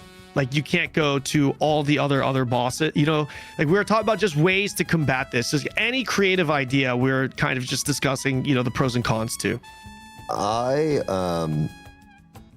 been thinking a lot really about like how you're gonna timestamp this video, motherfucker. We were talking. I mean, how did we even end up here? We were talking about PVE content, and we decided going into Eclipse. That sounds like a problem for the editors. I'm taking the piss. Okay, I'm home. Okay, I need the P2. Okay, let's take it. Let's take it. You no wonder you do no research. Where's the schedule? Where are we going? I'm just gonna hold my pee like a man. Okay, go ahead. I'm not gonna be a man. I'm gonna go pee. I'll be right back. Short break. Okay. Did anyone understand what he just said? Okay, chat, understand that they just left me in charge of all 3 communities at the same time. If you were rating penis size between the 3 of us, I can see all 3 chats right now. Which one of us has the smallest penis? Do you think it's Stoopzz, Kanon, or me? Like, we're asking just the real questions now. Okay, all right. Why the entirety of Kanon's chat is saying me? That's honestly hurtful. And in fairness, it's almost my fault because I fostered this within my community. So that's all right. I'll take the cheese wheel. Who's second place? Quickly. Who's second place? All right. So Kanon clearly has the biggest because I don't see anybody voting for Kanon's penis. It's like literally a bratwurst. It's crazy. And then Stoopzz is like, he's got his chicken legs. That's a prelude of coming attractions. Yeah. You said Welcome he has back, a smaller buddy. PP, right? You said he has a smaller PP, right? Because they're all saying Kanon. Yeah. That's what you said, right? Who has a smaller PP in the? I swear that's what you said, motherfucker. That's what you said, right? Listen, people can't say. People can't say me. I don't even know, but I know. I caught. Right. Yeah. Welcome back, guys. We had a great discussion. Monetization, progression. We had systems. Developer Oh, by the way, guys, did you have I shown you guys my plushie? Wait, what? Have you seen my plushie? What plush? It's a Korean plushie. It's a Taiwanese plushie. I got in Taiwan.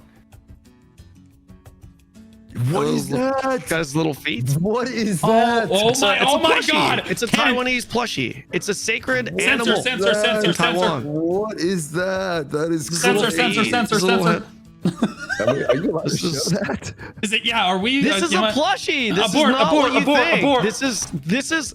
If I'm getting banned, you're paying for you're paying me for. This is a mythological Taiwanese creature. Here's my plushie. I got one of those. No, you don't. You don't have a Black Spirit plushie, do you? There's no shot he has a Black Spirit plushie. This is like exclusive to BDO partners.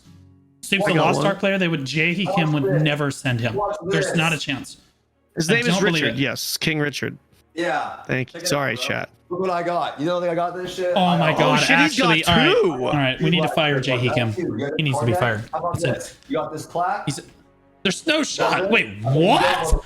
You got a plaque? I don't even have a plaque. What is going on? Wait, what? Wait, this dude comes over for like 2 months. They're like, mad. send him all the merch. Honestly, why don't we just mail him the new class too? Why don't we send him a DK statue? Mail him the new class. What the hell? I gotta ask him where he got the plaque, because like maybe he just bought it.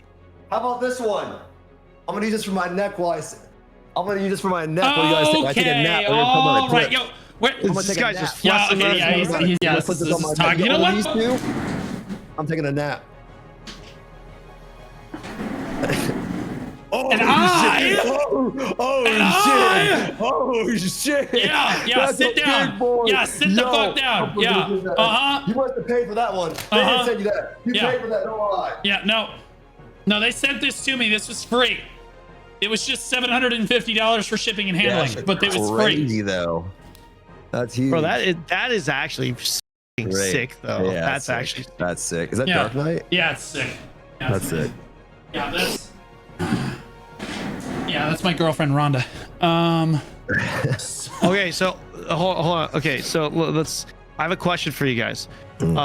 Serious question. Which MMO dies first? Lost Ark, Throne of Liberty, or Black Desert? Oh god. Well, first, hold on. Stoopzz, can I ask you where you got that plaque? Did they mail that to you, or what's going on with that? What happened here? I don't know. Chat, type it. I want everyone's chat to type what they think. Which game dies first? Honestly, my chat's typing. Everyone's chat. My chat is typing the game that I actually don't think so. I actually think that. So what do you think my chat is typing right now? Don't get, just guess. I Define already dying. saw. They're typing TL, by the way, chat. They're typing TL. What is I don't think so at define all. dying? Define dying. Okay, so let me explain the context of this, right? Here's why. Here's what I actually think, right? Okay.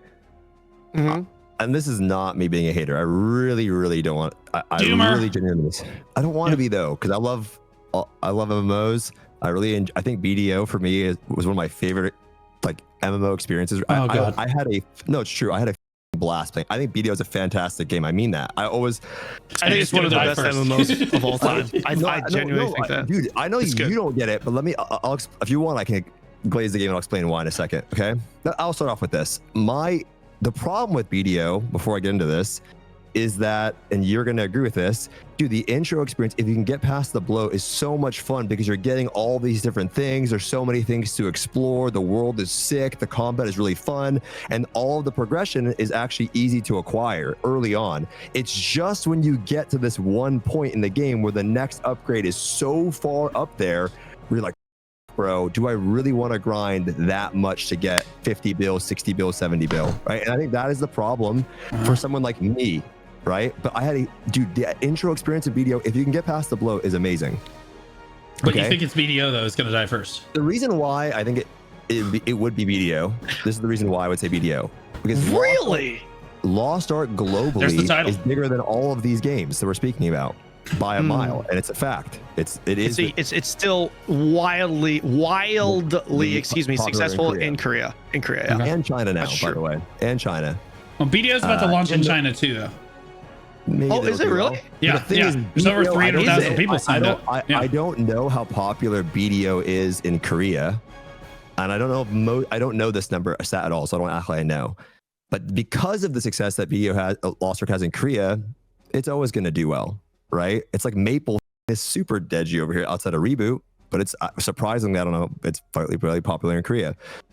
So because of that, I think, and for the two games, I would say they're more, I don't know about BDO, but at least we can say for Throne, significantly more successful in the West. But I think that's the way they designed the game, to be honest with you. I think they're trying to add the more Coomer shit and the whole skins and stuff, but it's definitely more of a westernized game.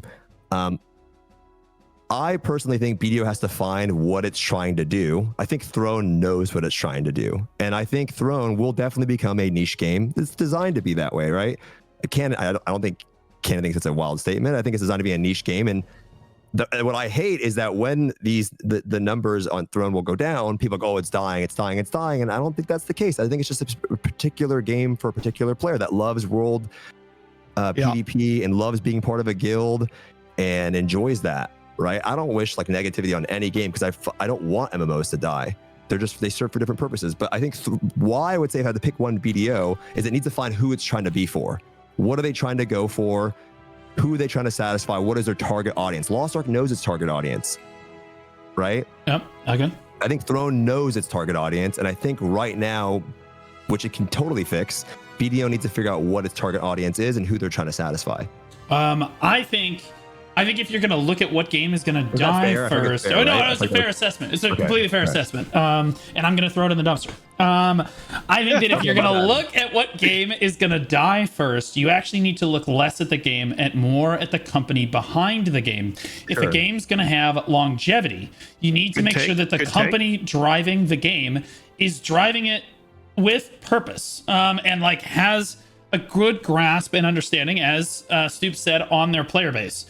Let's look at the three companies that we've got. You've got Smilegate running Lost Ark, and they, for the most part, have had a pretty firm grasp on what their players like, right? So I don't think Lost Ark dies first. I think that Lost Ark, they had a 3 Bozo situation, but they recovered it. They brought it back, and they still made the game super fun. If you look at Pearl Abyss's history, they've only got one staple title that they play with, and that's Black Desert, and they've already shown that they've, it's 10 years on BDO. You're right. True. It's not as successful in Korea right now, especially with the current state of the game. But again, I would encourage people to look less at the current state of each MMO. You have TNL just came out. You have BDO that's been out for 10 years that is in a bad state right now. And then you have Lost Ark that's kind of somewhere in the middle So like if you look at Pearl Abyss as a company, they do an exceptional job of understanding their player base and driving their game in a direction that their players like, as a general rule, right? Like they're really good at developing content for their game. Right now, maybe not so much, but now let's pivot and look at NCSoft running Throne and Liberty. Although Throne and Liberty is very successful, let's look at NCSoft as a company and their track record, okay? Because they're almost bankrupt right now, and all of their other titles have, like, you could get all of the players for like the Smash Brawl game that they came out with. You could get them into a Discord call and get feedback for them. It's like Concord 2.0. It's insane. So like NCSoft has driven every single other title that it's had into the dirt. And now, like, again, I'm not pulling punches on this. Like, it's just the truth. Like, they have literally driven everything else into the dirt. The only thing that they have right now that they're clinging to life for is Throne and Liberty, and it is doing exceptionally well. Let's be honest. But I think if you're looking at longevity, what game dies first, and you're looking at the companies, I think NCSoft has proven that they can't make a long-term game.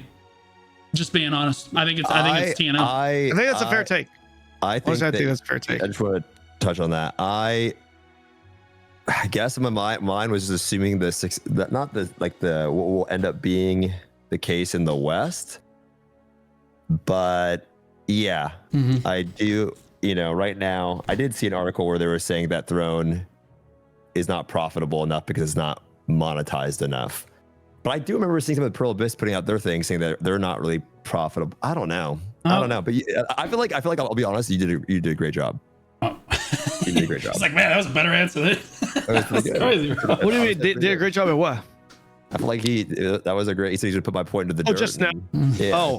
Yeah. I thought it was a very fair take because he's absolutely right. NCSoft does not have that good track record. The only credit that I can give to NCSoft is that it's like their stock price plummeted, and with Throne, they said they're doubling down, and they've been maintaining this apologetic stance and listening to player feedback better than any company in the game right now, which is objective. That is true. Say you're gonna put. He said your game's gonna die first, so now you need to go over there and put him into the dirt. Okay. Like you said. No, you have to say Lost Ark because he said BDO. I said Throne and Liberty. Now you have to just shit on Lost Ark. So I think Throne and Liberty of the three probably die first if I had to say. Stoopzz, your take was terrible. What are we doing? I mean, shut up. I'm just the biggest creator in the game. I mean, shit. I'm about to pull up those stock reports. I have the Pro Abyss. Okay, listen. Okay. Hear me out. The reason why is honestly because exact same reasons as Blue. Because NCSoft doesn't have a good track record. Let's take a look at what because I'm looking at this. If I were to invest $1 million into this decision, right or wrong, where would I invest my money into? Now you're making it a bit. If you put that stakes on the line, I'm like, should I want to upset your chat right now? I feel bad now. I mean, put $1 million on the line. If I had to, I'd a hard one though. $1 million. No, hold on. If you have $1 million, hold on. Let me just make this point. If this was $1 million, like if you're wrong, you lose the money. If you're right, you win the money. For exactly what you said, Smilegate is secure. If this was just a Western game and forget about Korea, I would not say Throne. I would actually say Lost Ark. Just in the West, I would actually say Lost Ark. But if we're talking about globally, yeah, you're right, dude. I live in Korea. I know how popular Lost Ark is still. It doesn't matter if it dies in the West. It's going to continue to stay in service because we're talking about globally, right? Assuming we're talking about globally. BDO also has more players than you would actually think in Korea. I've played on the Korean servers. A lot of people think it's dead in Korea, and that's fake news. It's actually fake news. It's not like a Lost Ark, but a lot of people just look at PC Bang rankings. Most people that play BDO from home. So of course it has a shitty PC Bang ranking. You know what I mean? So I think people underestimate how many people actually play in Korea. When I entered the servers, there's actually a decent amount of people to the point where I'm like, it's pretty healthy, right? Okay. And also BDO has been around, Pearl Abyss has been around the game, been around the block for a long time, right? Now, if NCSoft, like with NCSoft, the game is relatively dead in Korea. It is Throne is relatively dead in Korea now that the West says the global version is published. This is true. So like, I don't know how that works. Like if the game thrives in the West, but the Korean version is dead, I actually have no idea what happens. I was banking on that. For me, when I said my answer, now he put $1 million on, I don't know, but answer was like, oh, I'm banking on it doing well in the West. But I don't know. I don't think, to be honest, I don't think any of them die. I think it'll always serve a target audience, to be honest. I just think that's what will happen. I think there's just an audience for specific type of. And for people in my chat that's asking, it's like, I think NCSoft has done a relatively good job with Throne, and they continue to improve it. If we're so far in the 10 months, right? The problem and the reason why it was honestly somewhat dead on arrival was because of what Blue said. It's because people in Korea, dude, if you think people hate on Blizzard, that's nothing compared to how many people, what the consensus is about NCSoft in Korea. It's way worse. Like, people just think NCSoft, they're like, this game, like immediately they're just like, man, I'm not supporting this shit, and kind of, you know, rightfully deserved, because, like, you know, you look at all their other titles and what they've done for it. So, like, they've done a good job with Throne right now, and if they can continue this, especially with their other IPs coming out like BNS Neo and all these things, then I think they can absolutely turn it around. And, you know, obviously Throne doesn't die. But I mean, like, if I had to bet $1 million right now, I mean, I'm not gonna bet on NCSoft, is what I'm saying. If I'm going to be completely honest, I love the game. I think it's good. I think they're doing a good job with it. I'll end this point here. I'll let you talk. Sorry. Oh, you go. I think if you're going to invest, I think it's a good way of looking at it. If you're going to invest $1 million, if I was going to invest my entire savings, which is not even remotely close to $1 million, okay, but like, if I was going to invest all the money that I currently have in one of these three companies, I'm going to be honest, 100%, I'm dropping everything I have into Pearl Abyss. And the reason is that right now their stock is incredibly low.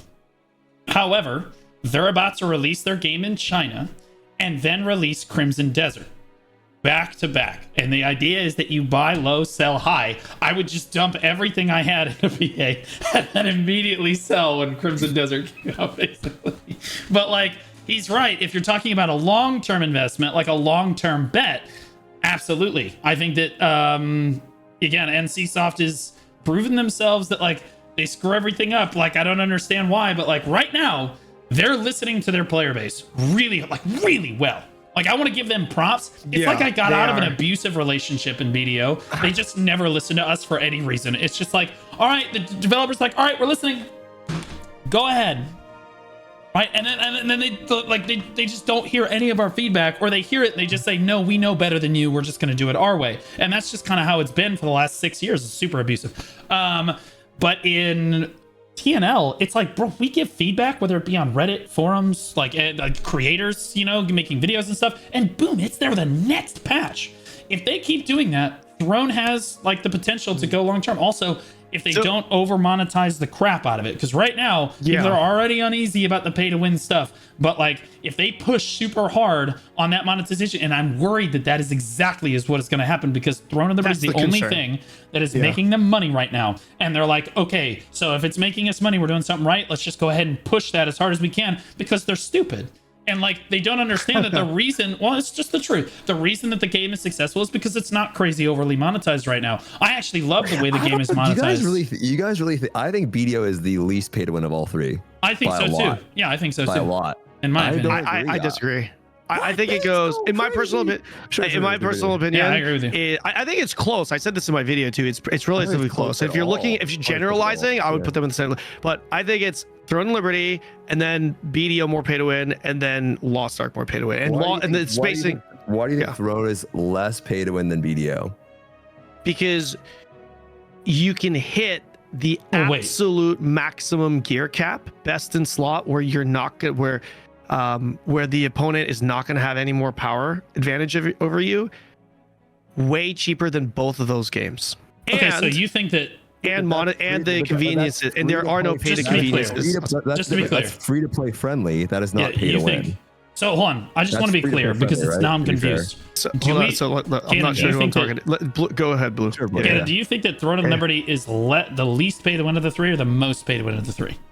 I would say it's the least pay to win of the three. Oh, I see. Okay. I would disagree with that. I think that Throne and Liberty, you're really strongly encouraged to buy stuff right now. It's like, okay, well, I'm only like a little bit of gear score. I just spend $200 and get it done. In BDO, it's like, okay, well, that's like a really far out. that's a really far out upgrade. So like I'm probably not going to spend that money. I'm not as encouraged, I feel like, in BDO to spend that money. They're both like pay to win for sure, and BDO is heavily reliant on Cron stones, and more so by the day. Although Karazad was kind of a step in the right direction. It requires less Cron stones. Even still, super pay to win system. I would say that like BDO's been around for longer, and so like obviously the gear cap is, or the gear ceiling is really high, and technically if you want to get into the specifics, you can technically just keep buying outfits all the time. There is technically a cap in Throne and Liberty. Like you said though, like there's a cap every week that you can spend in TNL. I've never hit it, so I have no idea, but like you can hit that ceiling really hard and then everyone's going to catch you in like a month or two in TNL. But again, I do think I'm more strongly encouraged. My metric for this is, as a player, do I feel more encouraged to pay to win in BDO or Throne and Liberty? And it's Throne and Liberty, it's no question. And so like to me, the game feels like it's a lot more pay to win because you can just spend some money and get that extra power. But I don't know, Stoopzz, how do you feel about it? Yeah, go for it, Stoopzz. I think BDO has mandatory purchases pretty much, right? You pretty much have to buy a tent. Right.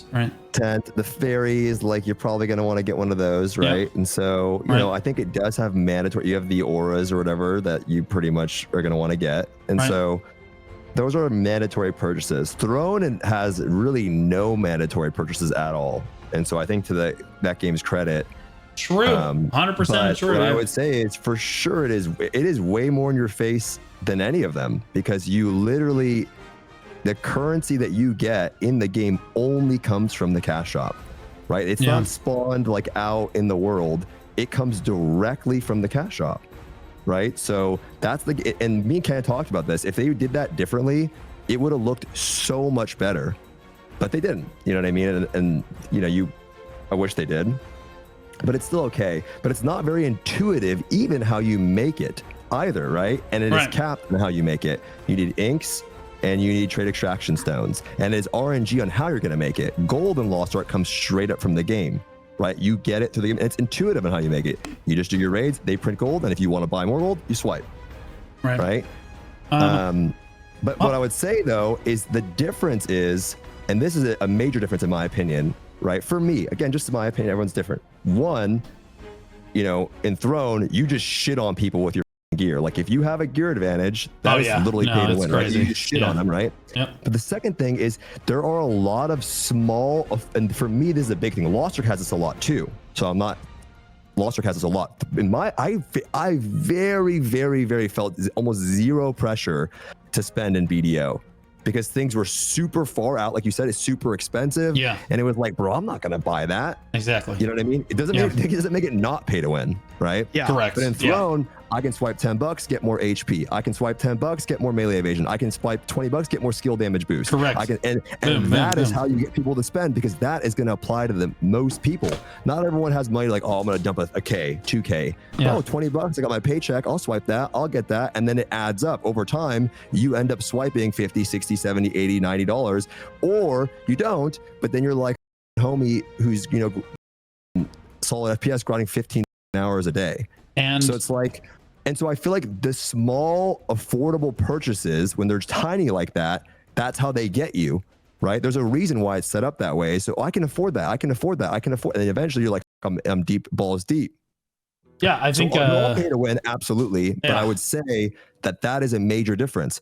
You know, the biggest pay to win packages in Lost Ark are the ones that people can afford, right? Because more people are going to get those over people that aren't going to buy at all. And so when they release a map package, you know, people spend, that shit goes, the game just shoots up on the Steam charts because people can buy it. You know, I could pay $15. Everyone buys the $5 shard pack. Everyone buys this one, right?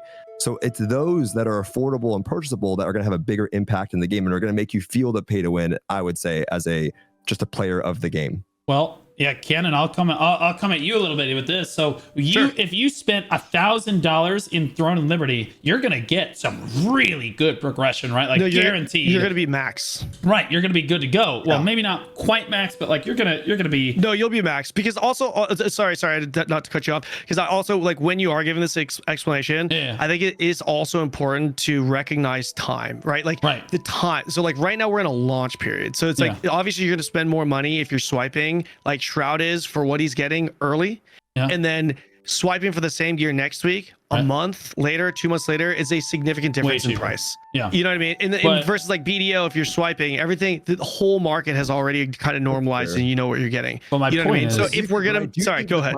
But I do think the time is important, though, right? If you get an advantage early, that is literally pay to win, right? Sure. BDO, But the same was applied to BDO, by the way, in the beginning too, right? Getting to plus 15 early was also a big advantage, and it was also more expensive to swipe to that point as well. We're just past that stage. Does that make sense? Right. Yeah. But like my point is, you did a video on BDO where you spent $1,000, and where did you get with $1,000? With that video, nothing. Nothing. You literally went nowhere. I got minus 1,000, zero. Like at least in TNL, no matter how high we get. Yeah. Which no matter, I did, by the way. Yeah. Well, yeah, but like no matter how high you get in like BDO, it's RNG at the end of the day, and it's really low percentage. And TNL, no matter how high we go, it's not RNG. You're going to get progression. Correct. And so, like again, I think that to Stoopz's point, and to my point earlier, again, I feel more strongly pulled to pay to win in Throne and Liberty. So yeah, you can make the case for Lost Ark or BDO, but the reason I think that Throne feels a little bit more pay to win is because I feel that urge, and I never really felt that urge in the other on game. top of that, like people say, "Oh, if I'm free to play, I'll eventually get geared in Throne." That's true, but at the same time, if they nerf your shit or something else is better, and that's meta, and if I have money, guess what? Good luck, and that's just fair too, right? So, good luck. It'll take you a long ass time if you need to switch, change, or whatever. I will. So okay, so if yeah. So like to just give my take on all of this, to respond to everything you guys are saying real quick before I say it though, like Blue, would you say Lost Ark is more pay to win than BDO or less pay to win than BDO? I would say I don't know the systems well enough to make that that's assessment fair. on Lost Ark. So I would say it's more. And outside of the Esper weapons, like your example of using percentages in RNG, I think that actually, my perspective on that is I think it actually makes it more pay to win. Yeah. Because a 3% chance for it to go will eventually go. It's just going to take you, it's going to take you 33 attempts. Realistically, right? Like, sure, it could take you 100, but it will eventually go. So that, in my opinion, makes it more pay to win. Number one. Number two, I think the caps for Throne are relatively low, and the cost of hitting cap is way cheaper than both the games, which also is kind of unfair comparison because time is relevant to that factor too, right? Because obviously both games have been out for a lot longer. There's more vertical progression, so I feel like, that's something to consider. But the other thing is the big thing that kind of stands out for me is that in Throne and Liberty, as a free to play player, you will eventually catch that whale. Right, like you are going both audio. Sorry, is the audios are dead? Test. Can we get we're testing audio check? Stoopzz, can you say something real quick? Yeah, what up? Yeah. How's that? Is that okay? Both are broken. They're robot. No. Wait a second. It's okay. Is it robot? Yeah. Let's give us a second. Sorry, guys. Both are bad. Deep fried. Hold on. This has not happened for a very long time. You're good. It's time to drop VOD Ninja and go to Discord. No, this is actually coming from Discord. Yeah, this is actually Discord the issue is actually coming from Discord. Hold on. Stoopzz L again, bro. It's okay. We can knock on each other if we want to. I'm just chilling. Like, what the fuck's going on? It's fixed. We're good. Okay, I just had to change the audio track. The audio track got. Yeah. Yeah, sorry. So to wrap up my point, I would say that Throne and Liberty is the only game of the two where a free-to-play player will actually catch a pay-to-win whale, and they will catch them way faster, which is, again, this could be a bad comparison because of time, but they will catch them way faster than both the games. Like, there's no way you can tell me that if I swiped like 100k and like if I was a committed player in BDO or in Lost Ark and I swiped 100k, I would not have a gear advantage. Right. Like I will always 100%. Be ahead just a little bit. Now the reason why I know, like, and Blue, my history with BDO, so I understand the monetization there, and I understand the counter argument, and this is kind of like it could be even a moot point because that less than 1% of power between that end game free to play player that's been playing for years and the person that has spent money, it's so irrelevant, especially when you add skill into the equation, right? So like I get there is no real gap, but there technically is a gap in vertical progression power, right? There's absolutely a gap. in Throne, that gap doesn't exist for a free-to-play player. That's the reason why. Now, I get what you're saying. I will agree with you, Blue. I think the desire for a new player to swipe in Throne is way higher than in BDO. For sure. I would actually agree with that. Maybe even Lost Ark. Lost Ark is kind of weird because you only kind of feel like you have to swipe if you're trying to get your gear to a certain point, or a new class. Like, let's say you want to push a new class, a new main, or if you want to get to Theamine hard, whatever that may be, then you kind of feel that desire. Other than that, there is no real like FOMO there. I would certainly agree that Throne has that FOMO stronger than any of the two games. To add to your point, I wanted to bring up, and people don't say this very often, it's kind of weird. Throne of Liberty, I'm fairly certain, is the only game. You can correct me, Stoopzz, for Lost Ark, or Kanon for Lost Ark if I'm wrong, but BDO has some essentially battle passes and like things like this, like value packs and stuff like this. BDO does? Yeah, and there's also like a battle. You guys there's have also battle passes? Yeah, there's a battle pass, but it's kind of garbage. Fucking, yeah, the little thing. In the, yeah, the little the thing. Black Spirit. Yeah. Yeah. You're right. But the only, and I'm pretty sure Lost Ark probably has a battle pass too, although I'm not sure. Yeah, but here's the thing. I think that Throne of Liberty is the only one where you can acquire that battle pass without spending a dime every month in Throne and Liberty. So a free-to-play player can absolutely buy all the cosmetics that they want. They can get everything that they want off of the cash shop, including the battle pass. Yeah, and that's a huge win for GNL, in my opinion. That wasn't like that before in Korea. That was a Western. Was not like that. So, really? They actually changed things. Yeah, they've made our version less pay to win than in KR. A little bit, yeah. Oh, wow. That's maybe it was because you went there and like cussed them out at the meeting. Maybe, possibly. They're never inviting him back ever again. Yeah, I don't know how NCSoft feels about me, to be honest, but I mean, yeah, we'll see. You know what I mean? Yeah. I will say, I don't know. Kanon, there is a sentiment in the BDO PvP community, because you had a kind of a controversial run through the BDO's PvP community, so I did want to address this briefly. Yeah, Kanon. Tell the people. More of a coaster. But please. you know, Kanon was kind of run into the ground a little bit with his with Goon and stuff, and there's actually a decent amount of PvPers from BDO that still dislike. Goon? They actually. Goon? Yeah, that's the name of the guild. Guild name. Yeah, guild name. Goon? Yes. For exactly the reason that you might think. What the fuck? Yeah, for exactly the reason that you might think. Yeah. Wait, like goons? Like you're a bunch of goons, or like goon? GOON. Think of the I don't worst. know. I wouldn't know the meaning. Think of the worst thing that Goon could imply, and then go with that. That's what I'm gonna say. That's kind of where you're at. But like, Kanon, you came over. You did complain about these people hunting you, and then a lot of people credit you with like the open world changes, like the one-sided deck changes, and they're like, Kanon ruined our game. It's literally what it is. Dumb. So stupid. It's dumb. It's dumb. It's Kanon really comes stupid. in. We have open world PvP for 7 years, and then Kanon comes in for 2 months, and now we have nothing. Yeah, like so they. Yeah. So I'm curious what your take is on that. My take personally is that a content creator cannot change the game. That's not how, especially for BDO, where they don't listen to anyone from BDO. It doesn't matter who you are. But like those changes were already going to come through anyway. I've talked to Perlibus about this. And this is why I kind of want to clear this up a little bit. Like I talked to B about those changes were coming through regardless. It just so happened that Kanon was kind of going through his thing, and you kind of landed with blame. So what's your take on this whole situation? Yeah, so like one thing, like you guys know this better just as well as I do. The thing about being a content creator is that you're always gonna have people that just say fake news shit, right? For the better, and sometimes even to your benefit. Some people will be like, dude, Kanon, he was ranked #1 in Korea Arena, and like as good as that sounds, I'm kind of like, bro, that's fake news. You know what I mean? Like, it goes both ways, right? So it's kind of funny. So it's like for me, I didn't respond to a lot of stuff just because like even in Throne, you know, Kanon killed PvP in Throne. That was the same thing when we won the castle. The reality is you're just gonna always have people that kind of hate on you. So like my take is really simple, right? So like as you know better than anyone else, Blue, because like you're involved with part of the content too. But 100%. I obviously I obviously had nothing to do. I had obviously nothing to do with those changes. And if you actually look at the timeline, before any of that drama happened, the guild deck changes already went through. It actually went through before any of this even happened. And I actually remember I was grinding in not Histria, sorry, the place that's south Medea. Khartuga. I was Khartuga. I think Khartuga. Yeah, that's it. I think I was grinding Khartuga.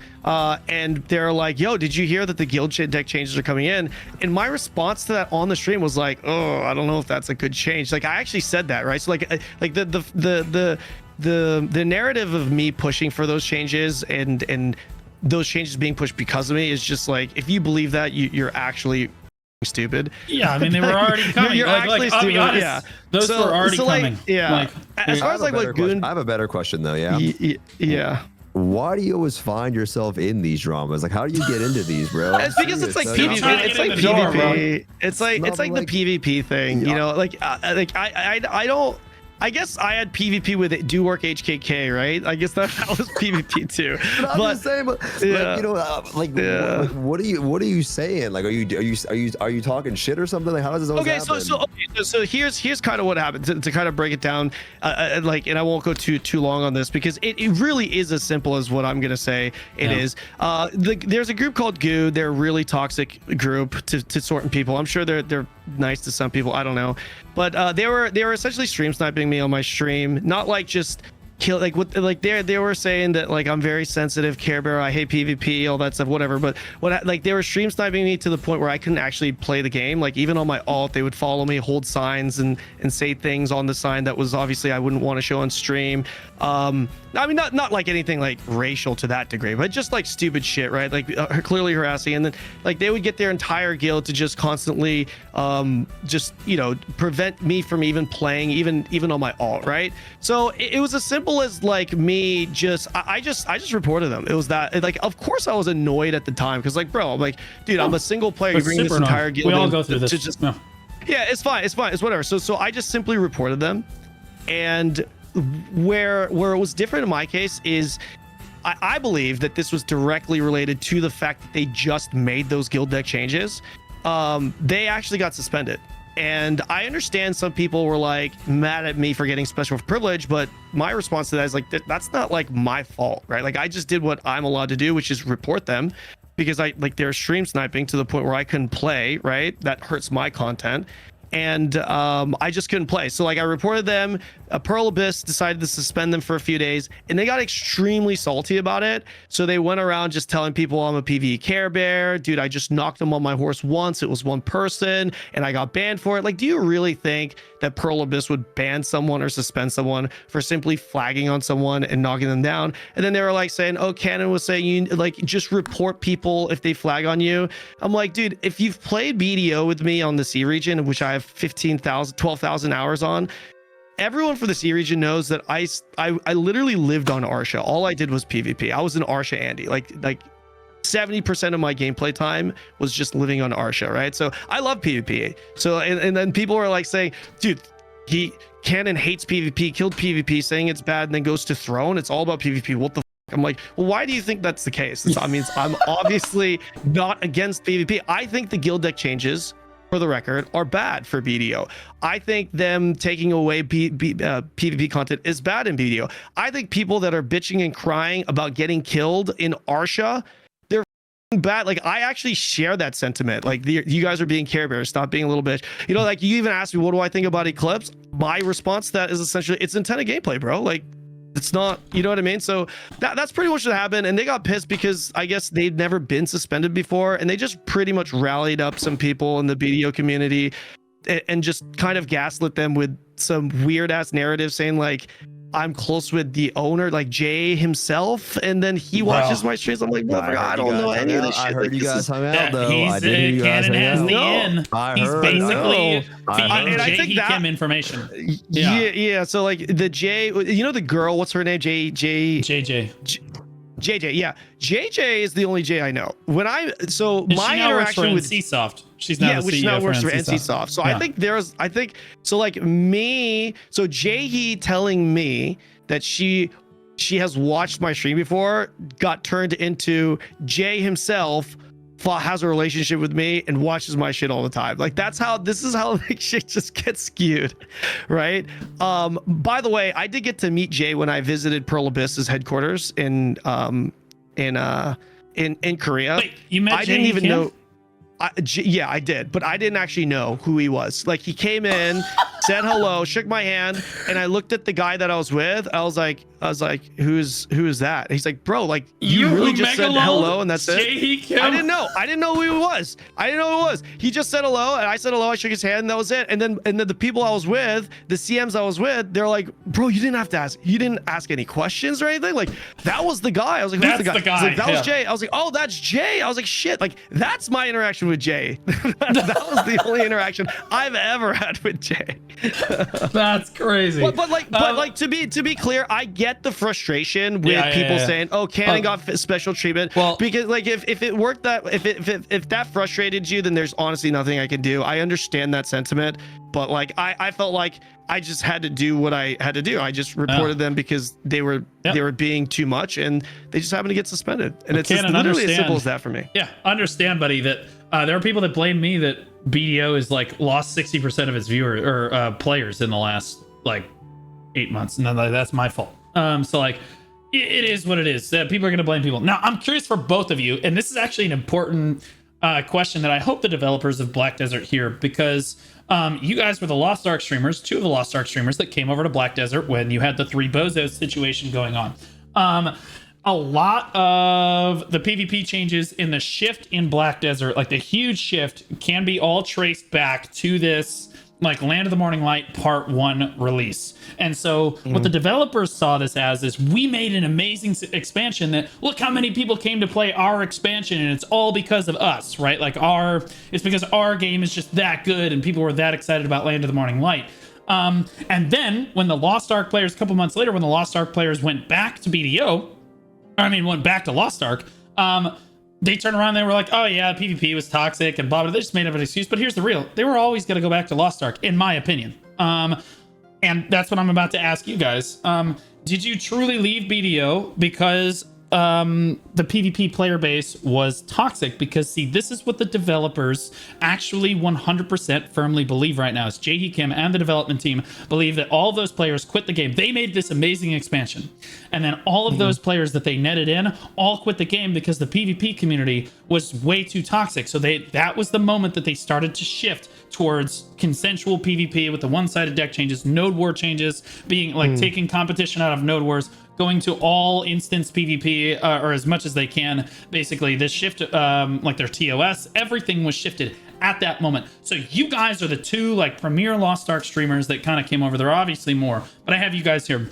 What was the fundamental reason that you came to BDO in the first place? And then what was the actual reason that you left BDO? Stoopzz, I'll start with you because you haven't been able to talk in a while. Oh, you don't want him to start? Yeah, you were playing. Kanon was playing Diablo or some shit. I don't think he's playing Lost Ark. No, you were playing that Lost Ark shit.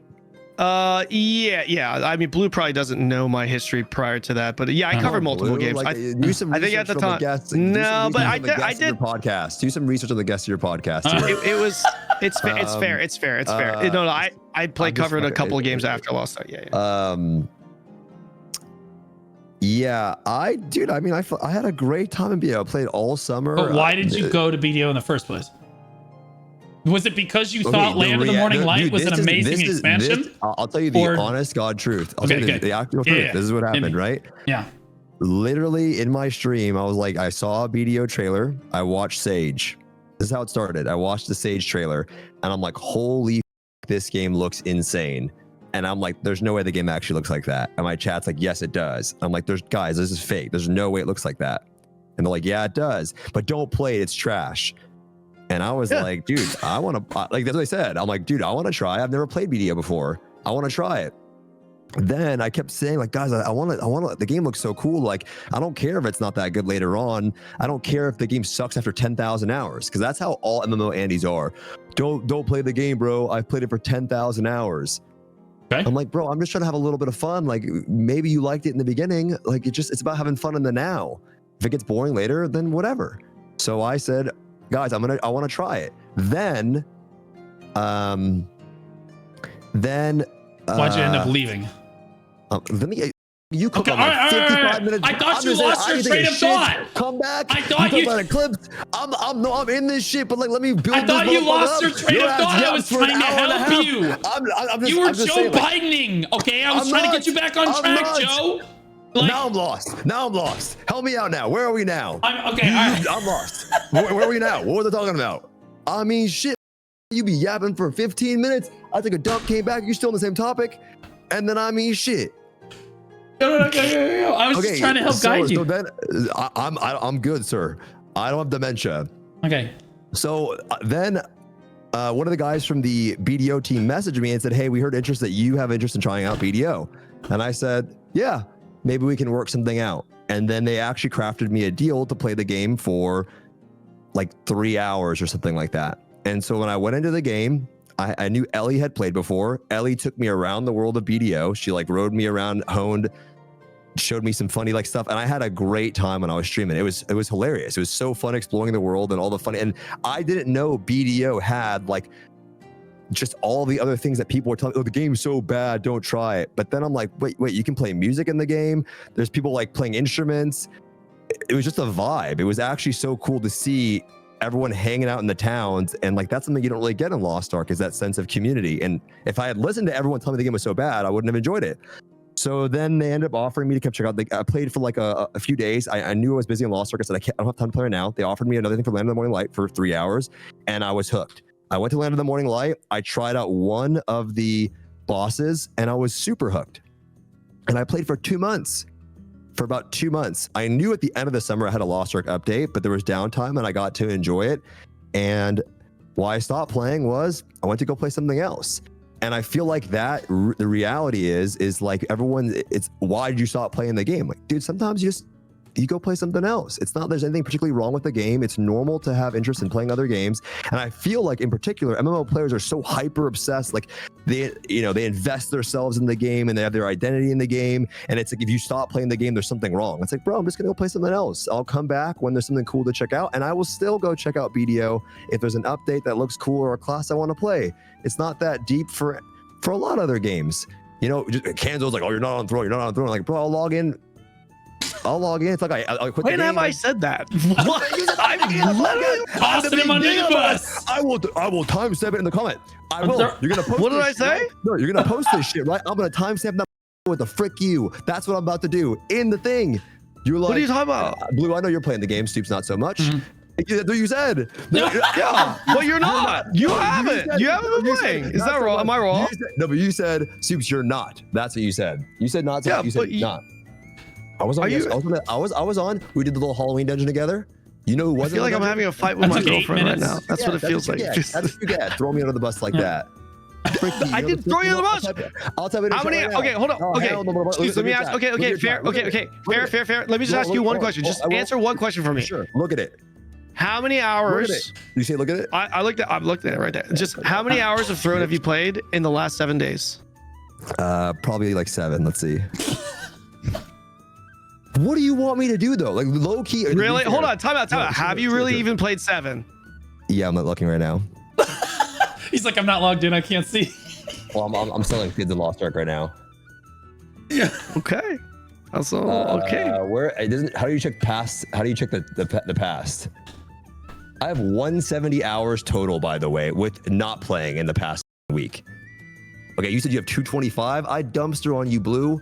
Okay, I dumpster on you. You know that the integer 225 is greater than the integer 170, right? Yeah, but you want that shit all the time anyway right now. Log in the game, bozo. I'm just saying, log in. Okay. Yeah, that's what I thought. Yeah. But what I will say, this is what you get for throwing shit at you. You've been throwing shit at me this whole podcast, by the way. Thank you. I love it when people throw shit at me. Why are you not throwing enough shit at me? What I will say is there's just not much to do in Throne right now. Realistically, there is not. You know, there is not much for me to do outside of doing my contracts. I'm super geared up. Realistically, if I want to get my traits, I'm going to buy them. That's the truth, right? Like I'm going to buy them so I could log in, I could do my contracts and just, you know, attend some PvP events. And our server has not had the best of PvP yet, right? That's the truth. We haven't had any really good PvP in the past couple of weeks since we moved servers. So, you know, Really? That's because you're not there. Ask your own guildmates. That's literally what they be saying. Don't listen to him. The guy sucks the dick at the game. Ask your I don't know what. They said that's true. What? Oh, okay. Just let me just ask you a question. Yeah. Do you know what the current fight is right now on our server? Renflee. Yes. And Them alliancing with other people. okay. So, bro, you like, how are you gonna say the PvP on our server isn't good when you haven't PvP'd on our server since the Lost Ark Ignite servers went off? You haven't actually showed up to a single conflict fight, and you're saying the PvP. I'm just saying, has it been as good since we were fighting at that time? I'm just saying. At what time? When we were on Chernobog. No. Yeah, it has. The last week has been pretty good. It's fine.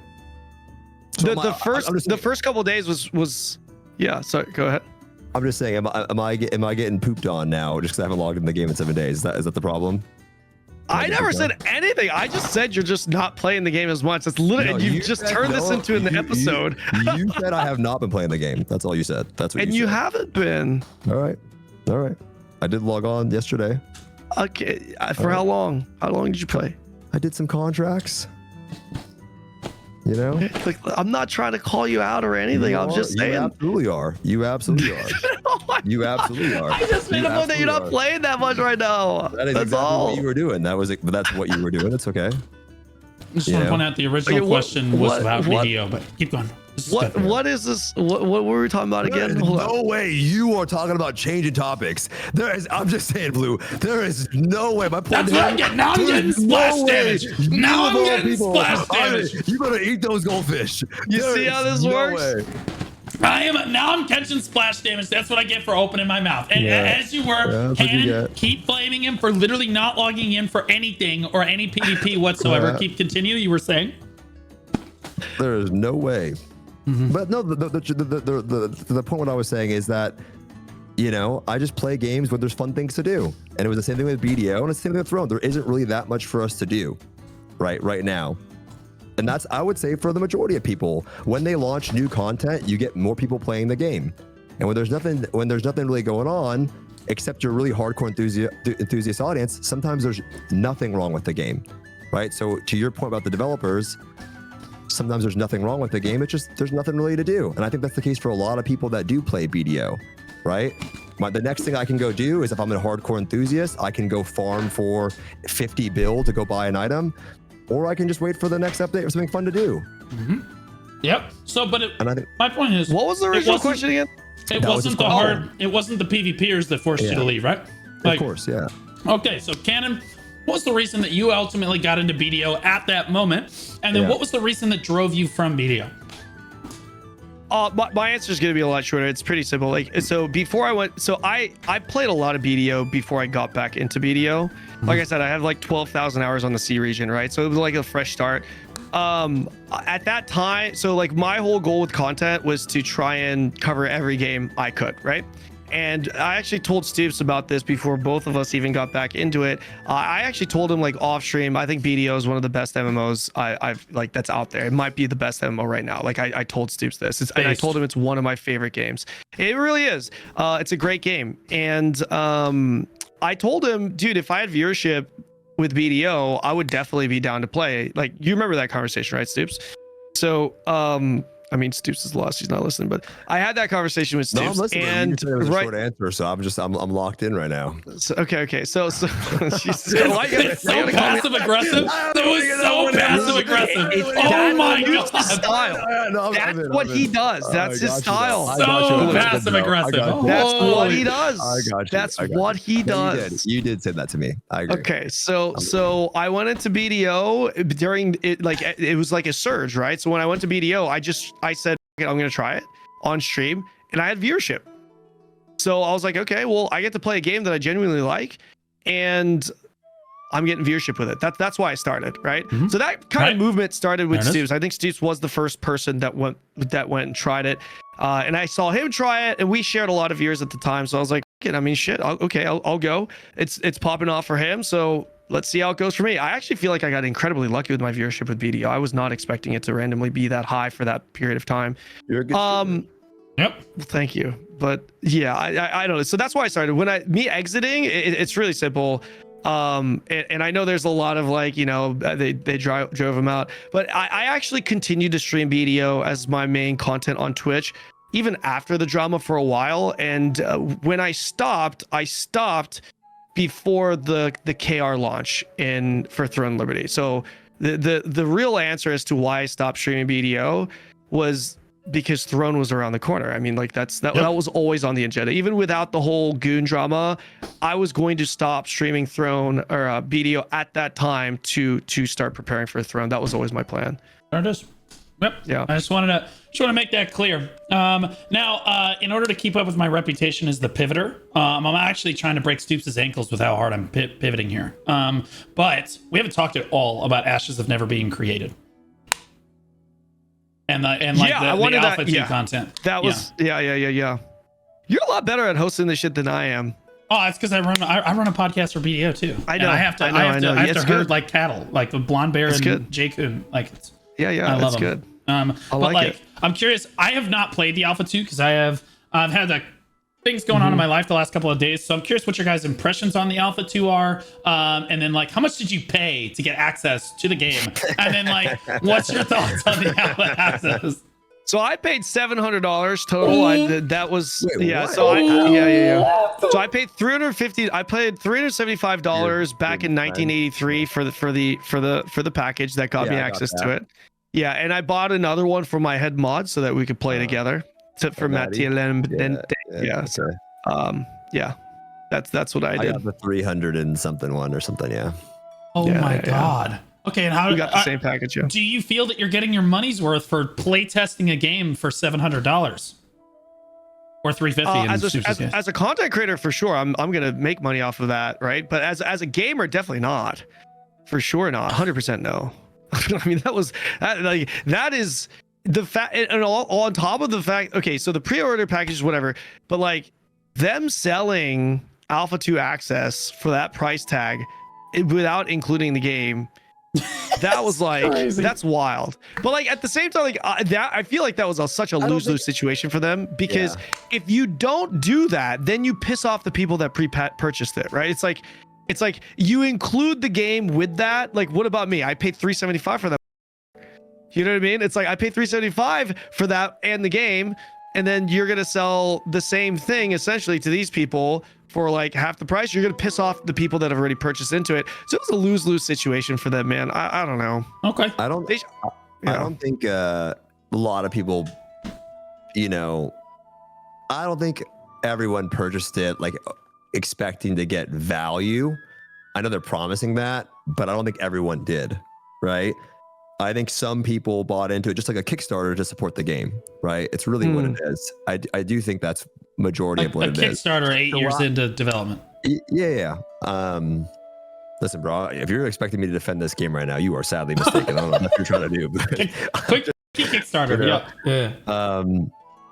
I don't think that's what people paid for, but that's what it looks like when you sell those $120 alpha keys, right? When you sell a $120 alpha key to try the game, and that's what they're selling, that doesn't even give you access to the game. That's what you open up, right? You open up people to critique it, like, what the is this? This is a scam. I don't know if you're going to ask me more questions. You want me to just get into it? I mean, is this go ahead, get into it. So I don't want to talk to something. You get on my case. Go ahead. No. I think you should have some more of those goldfish. But I really do believe. I mean, just catching strays left and right. I mean, I don't know. Every time I open my mouth, he's just so abusive. He's like a Black Desert developer. He started it though. He started with me, so now it's what he gets. I feel like really though, when it comes to the game itself, it's so hard to talk about because everyone gets upset if you give like your critique on the game, right? Because when you talk about it, it's like people go, "Oh, it's just an alpha."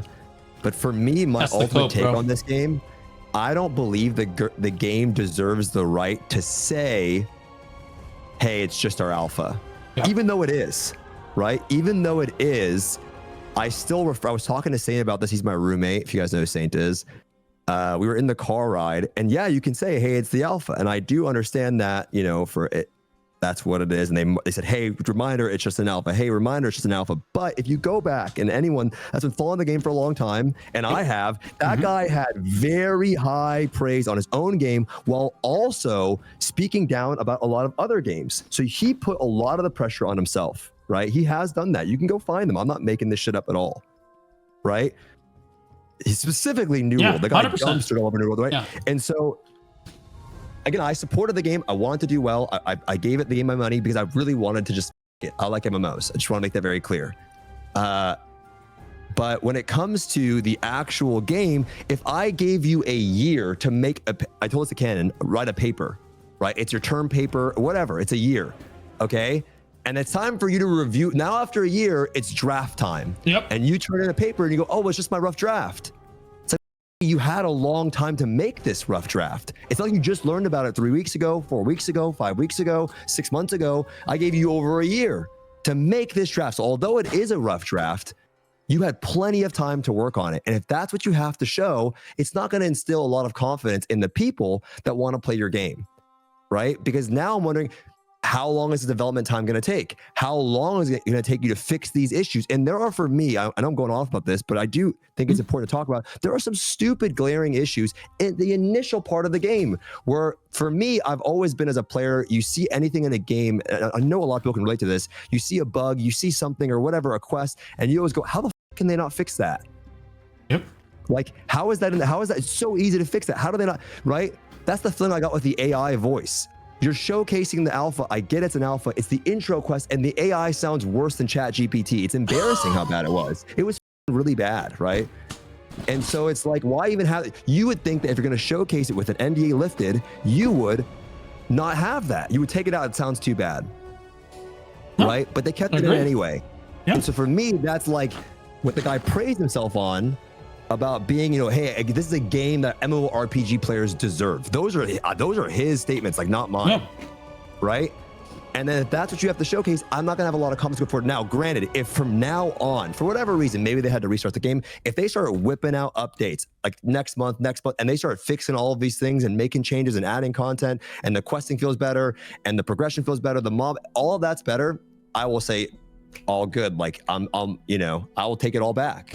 But I'm only going based off of what they've shown so far. And what they've shown so far is that, you know, because I know what Kanon's going to say. I've heard him say this. I know what you're going to say. You're going to say, well, you know, I had low expectations. He built the expectations on himself, right? Like, it's not like I understand it's a small studio. He did not pitch it like that to the people, right? And so I'm not saying it's a scam, but I think it's a very clear case that if me, you, and the boys were hanging out and we're like, dude, like, we could make a sick game together, right? And we start thinking about all these systems and things that you could do, of how you could make a game really good, we could brainstorm all these ideas. But when it comes to putting it on paper and submitting that rough draft, it'd probably come out like, what the f is this? And I feel like that's a little bit of what we have here, right? That's my ultimate opinion on it. Yeah, I just want to point out that they said that the Alpha 2 is actually going to run until launch, and they're just going to do like patch updates, I guess, for it, and like reset it every once in a while. And do you know what we normally call that in the business? Yeah, it's a live service game. Yeah, kind of crazy. Kanon, what's your take on Ashes so far? Yeah. So, trying to figure out how I would word this.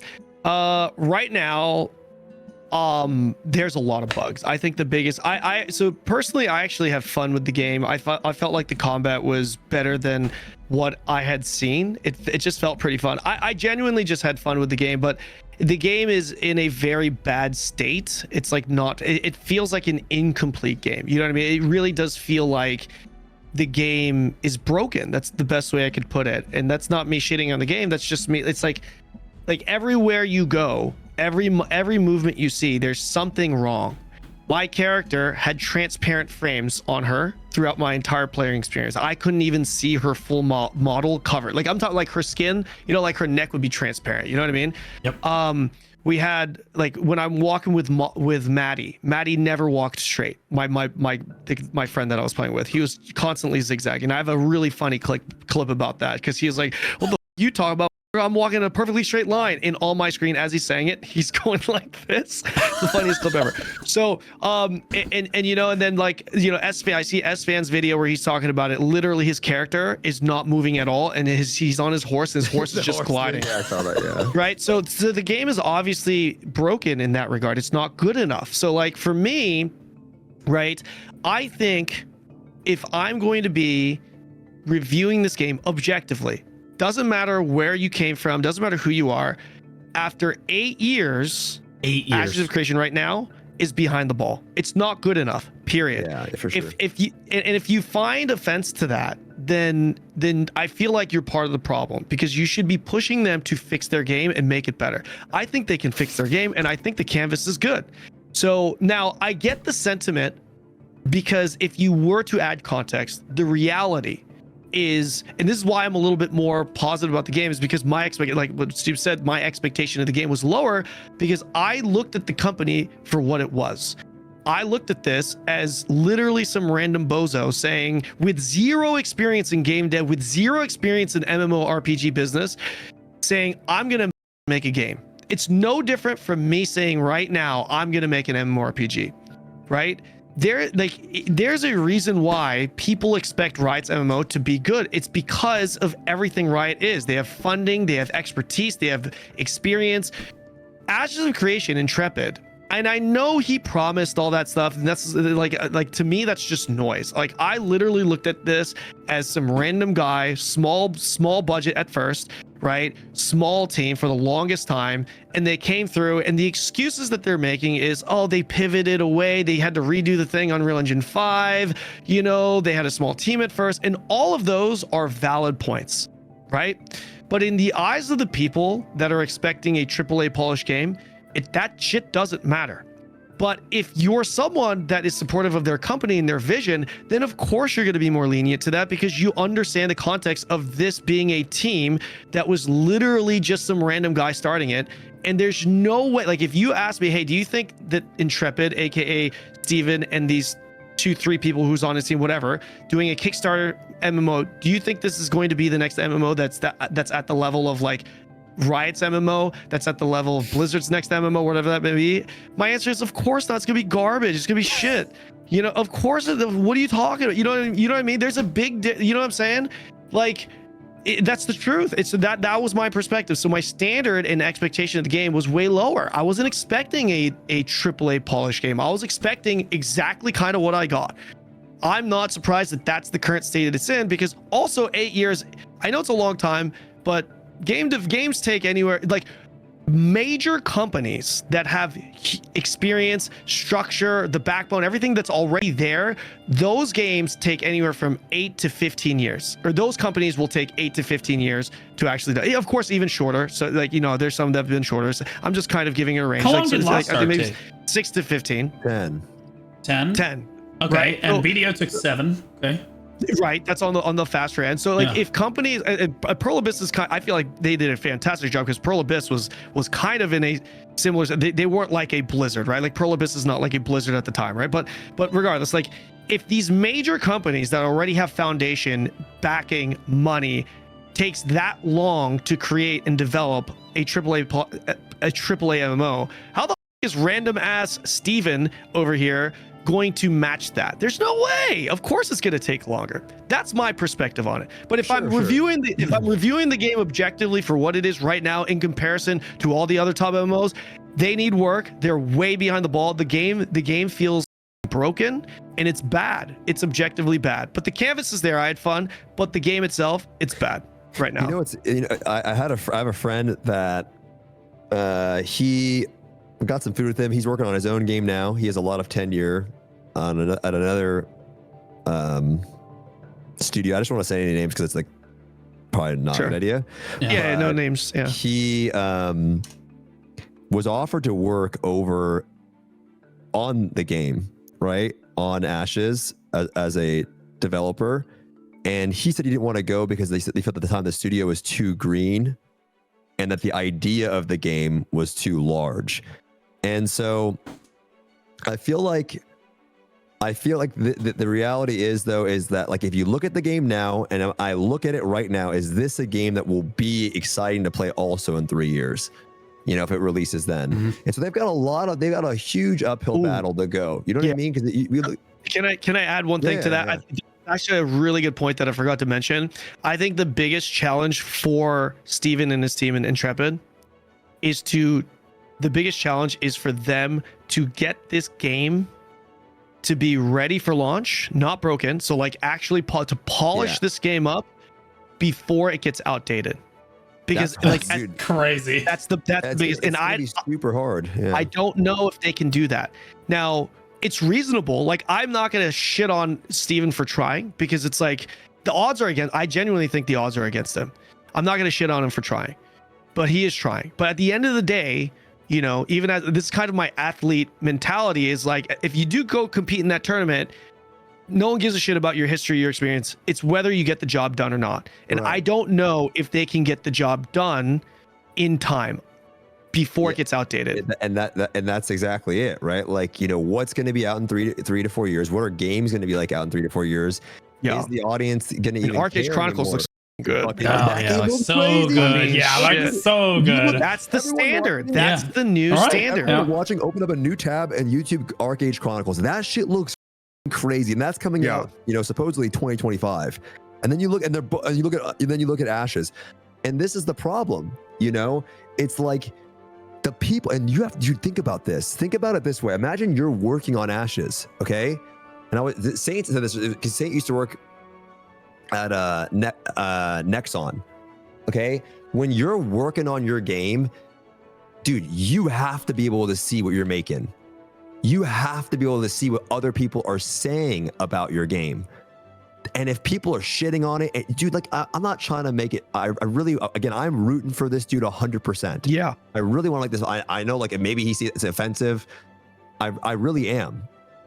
But, dude, you know that he looks at his own game and goes, right? Like, this is not what I have in my mind of what I wanted to make, right? And that has to be passion crushing for some people on the team. They're making these dungeons, they're making these abilities. This shit looks terrible. They're making these models. This looks awful. These zones are the networking guy. This shit's so laggy and right, and everyone's shitting on it. How do you wake up and then go to work and be like, all right? Some people will be motivated, right? Like, some people will be like, okay, I got to turn this around. But some people are just going to show up to collect the paycheck. And that's when a lot of the soul gets sucked out of the game, because when people start showing up and they're getting shit on, they're like, all right, this is just a game on my resume. Yep. Right. That's it. I worked on Ashes for 4 years, and dude, it's rough, man. It's I'm not happy to say this about the game, but I'm not going to sit here and pretend that like what I'm looking at isn't a little. And so I really am rooting for it. I really am. I'm going to try it every test, and I hope they make changes. But holy shit, bro, you got to start stepping it up now. You got to start moving fast now. I did hear that they are starting to ramp, which makes sense. Like, the more funding you get, the longer you're around, your decision making is going to be better as a director. You know, like the thing about Steven is he now has 8 years of experience, right? Yeah. So like, I feel like they're right. Like, his performance, their team's performance is probably going to be better now than they were. So let's hope it's at the level it needs to be to get this thing going. Yeah, right? That's not all I can say. And the game just, to me, the scope of the game, as Stoopzz talked about, is wildly big, and it's meant to get people like crazy excited about the potential systems coming in this game. You know what I mean? And it is really exciting for MMO players to be like, wait, the weather's going to change, and then we can have an impact on the environment, and that all sounds amazing, right? And there's going to be 17 or 18 biomes, right, in the game when it's done, with over 60 classes, 64 classes, I think. And how much of that is done in 8 years? You have 1/3 of one biome done in 8 years. You have like, what, 4 playable classes, I think, at most. And like, there's a lot of stuff that, like, again, lends to it. I'll say the word, lends to it looking like a scam. because like they show these like game like oh yeah, look at this cool bunny hopping and this cool thing that we have going on, and or like look at the desert that we've created and stuff, and they haven't even started development on this stuff. They're promising the world, and in 8 years this is what we get. And like, yeah, and then you're charging people, because he said at the start, he said it would come out of his own fortune, because he always does the podcast from his multi-million-dollar mansion. But he said it would come out of his own fortune if the 10 million in Kickstarter funds was not enough, and then we have $600 for an alpha test. What are we talking? Like we need more testers. Well, if that's the case, wouldn't you make it free? Let's not beat around the bush. Just money, tell though. us. It's expensive. Need money. I know. Well, I would prefer him to just say that. Yeah, say that, right? He's almost homeless. Yeah, he's almost homeless. They need money. Like they're like, how are they going to hire 60 more employees that don't do anything all day? You know what I mean? If they're all only coming in once a week, but you're paying them for 7 days, it's tough to do. Here's the thing. You look at it. You look at Throne. It is incredible that they flipped that game. Throne was 10-year development, 11-year development. There people were saying the same thing, but they flipped. They was supposed to be a YouTube Project TL. That was the original Throne. It was an over the head Lost Ark lookalike. Lost Ark competitive. Yeah. I actually remember getting an email about that shit. Like a pitch about. Do you remember? Remember? I got contacted by NCSoft. Yeah. When we were hot into Lost Ark, we got an email from NCSoft. And I was like, how the fuck did you get? I remember that. Yeah. Wow. They contacted me. They were targeting Lost Ark streamers to promote Throne and Liberty. Was that a real at the time? It was real. Wow. Yeah, they were getting ready to sponsor, but that's But then they're like, yeah, we're discussing some things internally. I remember you. They pivoted. Yeah, they pivoted, and then they flipped the in a pretty quick time. And then they did the auto farm thing, and then they had to change the combat to be able to move while attack, and so that's a studio. Because at the end of the day, people are you should on NCSoft. I mean, it still is a veteran studio. Yep, it is. So they can pivot and make the changes in a short amount of time. This studio probably can't. Not a chance. That's what I'm saying. Here's the thing, man. How many good game developers are there out there? It's still a new industry, and if you're good talent, you have a lot of options. You know what I mean? Why would you, if you're really good talent, go to Intrepid unless they can pay you right? You would go to somewhere else that's going to pay you with a solid resume, like experience. You could go to any major company that is going to be a banger. So for them, it's a big uphill battle, man. It really, really is. So again, I'm rooting for them. I really am. Why would I want this game to fail? I want it to do well. I hope they can make a good game, and I hope all the things that he says he wants to do. I really am. But we all are. I hope in this next year they start really turning it up. Because if they don't, it's what Kanon said earlier. It'll probably look really outdated by the time it comes out. And then what? I don't want MMOs to fail, man. It sucks. No, we don't. We do not want them to fail, but we also want them to release at some point. And like that's the thing, is that like you're investing. It's almost, you should consider Ashes of Creation an investment, really, because like you're investing money into what essentially amounts to the bank of Stephen J. Sharif, so that your grandkids can have a good life. You know what I mean? Because like they're gonna have a great time playing Ashes of Creation. When you say investing in the bank, do you actually think it, like, when you say do you really think that he's No. Like, I don't think he's pocketing it all. I think that he is someone that has made a lot of money in the past. He had a lot of money before Ashes. But like he also understands the MMO community pretty well. And he understands that you'll never make these people happy. So I think that he's got a delicate system going on where all he does, it's really simple. You promise them the world, and then you say, hey guys, look at this cool like 15 minutes of gameplay that we can show you.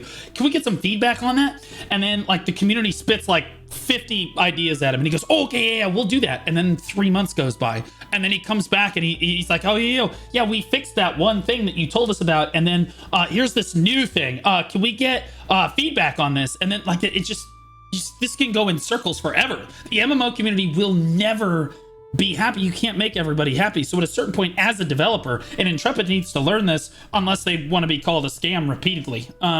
Like it almost looks like they're doing it intentionally. Is a scam fair? Yes. They have not delivered. No, it could be. I don't think it is, but I mean, scam is fair.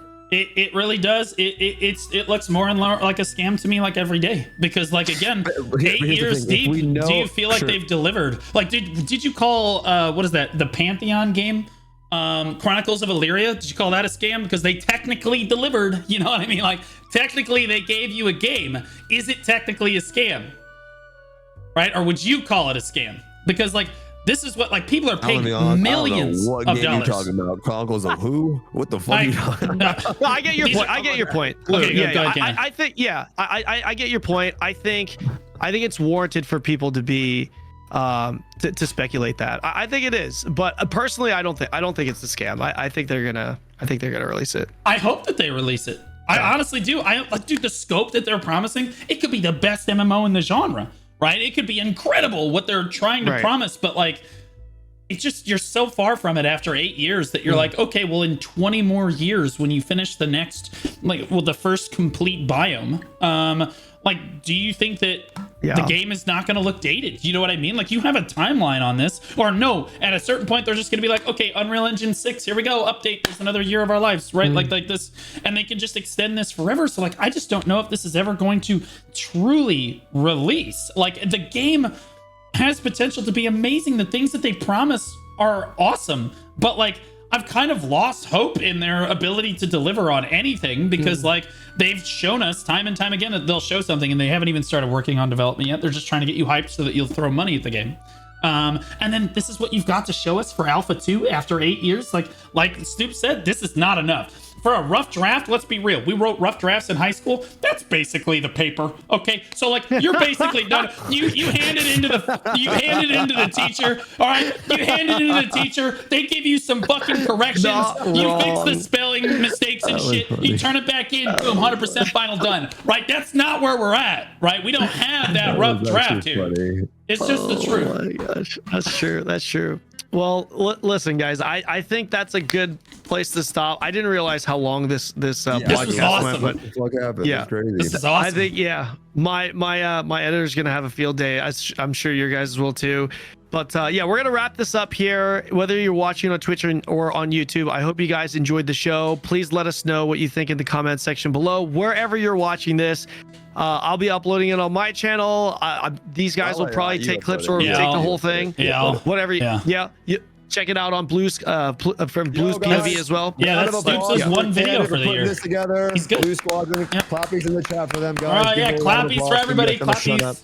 Thank you, guys. I hope you guys enjoyed that. It's amazing. We should do this again. I don't hate any X game. definitely. I love all the games. Okay, don't hate me. I love your game, guys. Okay, the title of the video is "Why Stoopzz Hates Black Desert Online," and just say it. You know what I mean? That's it. That's it. 100%. All right. Thank you, guys. We're gonna wrap this up. See you guys in the next video. Peace. Like, comment, subscribe.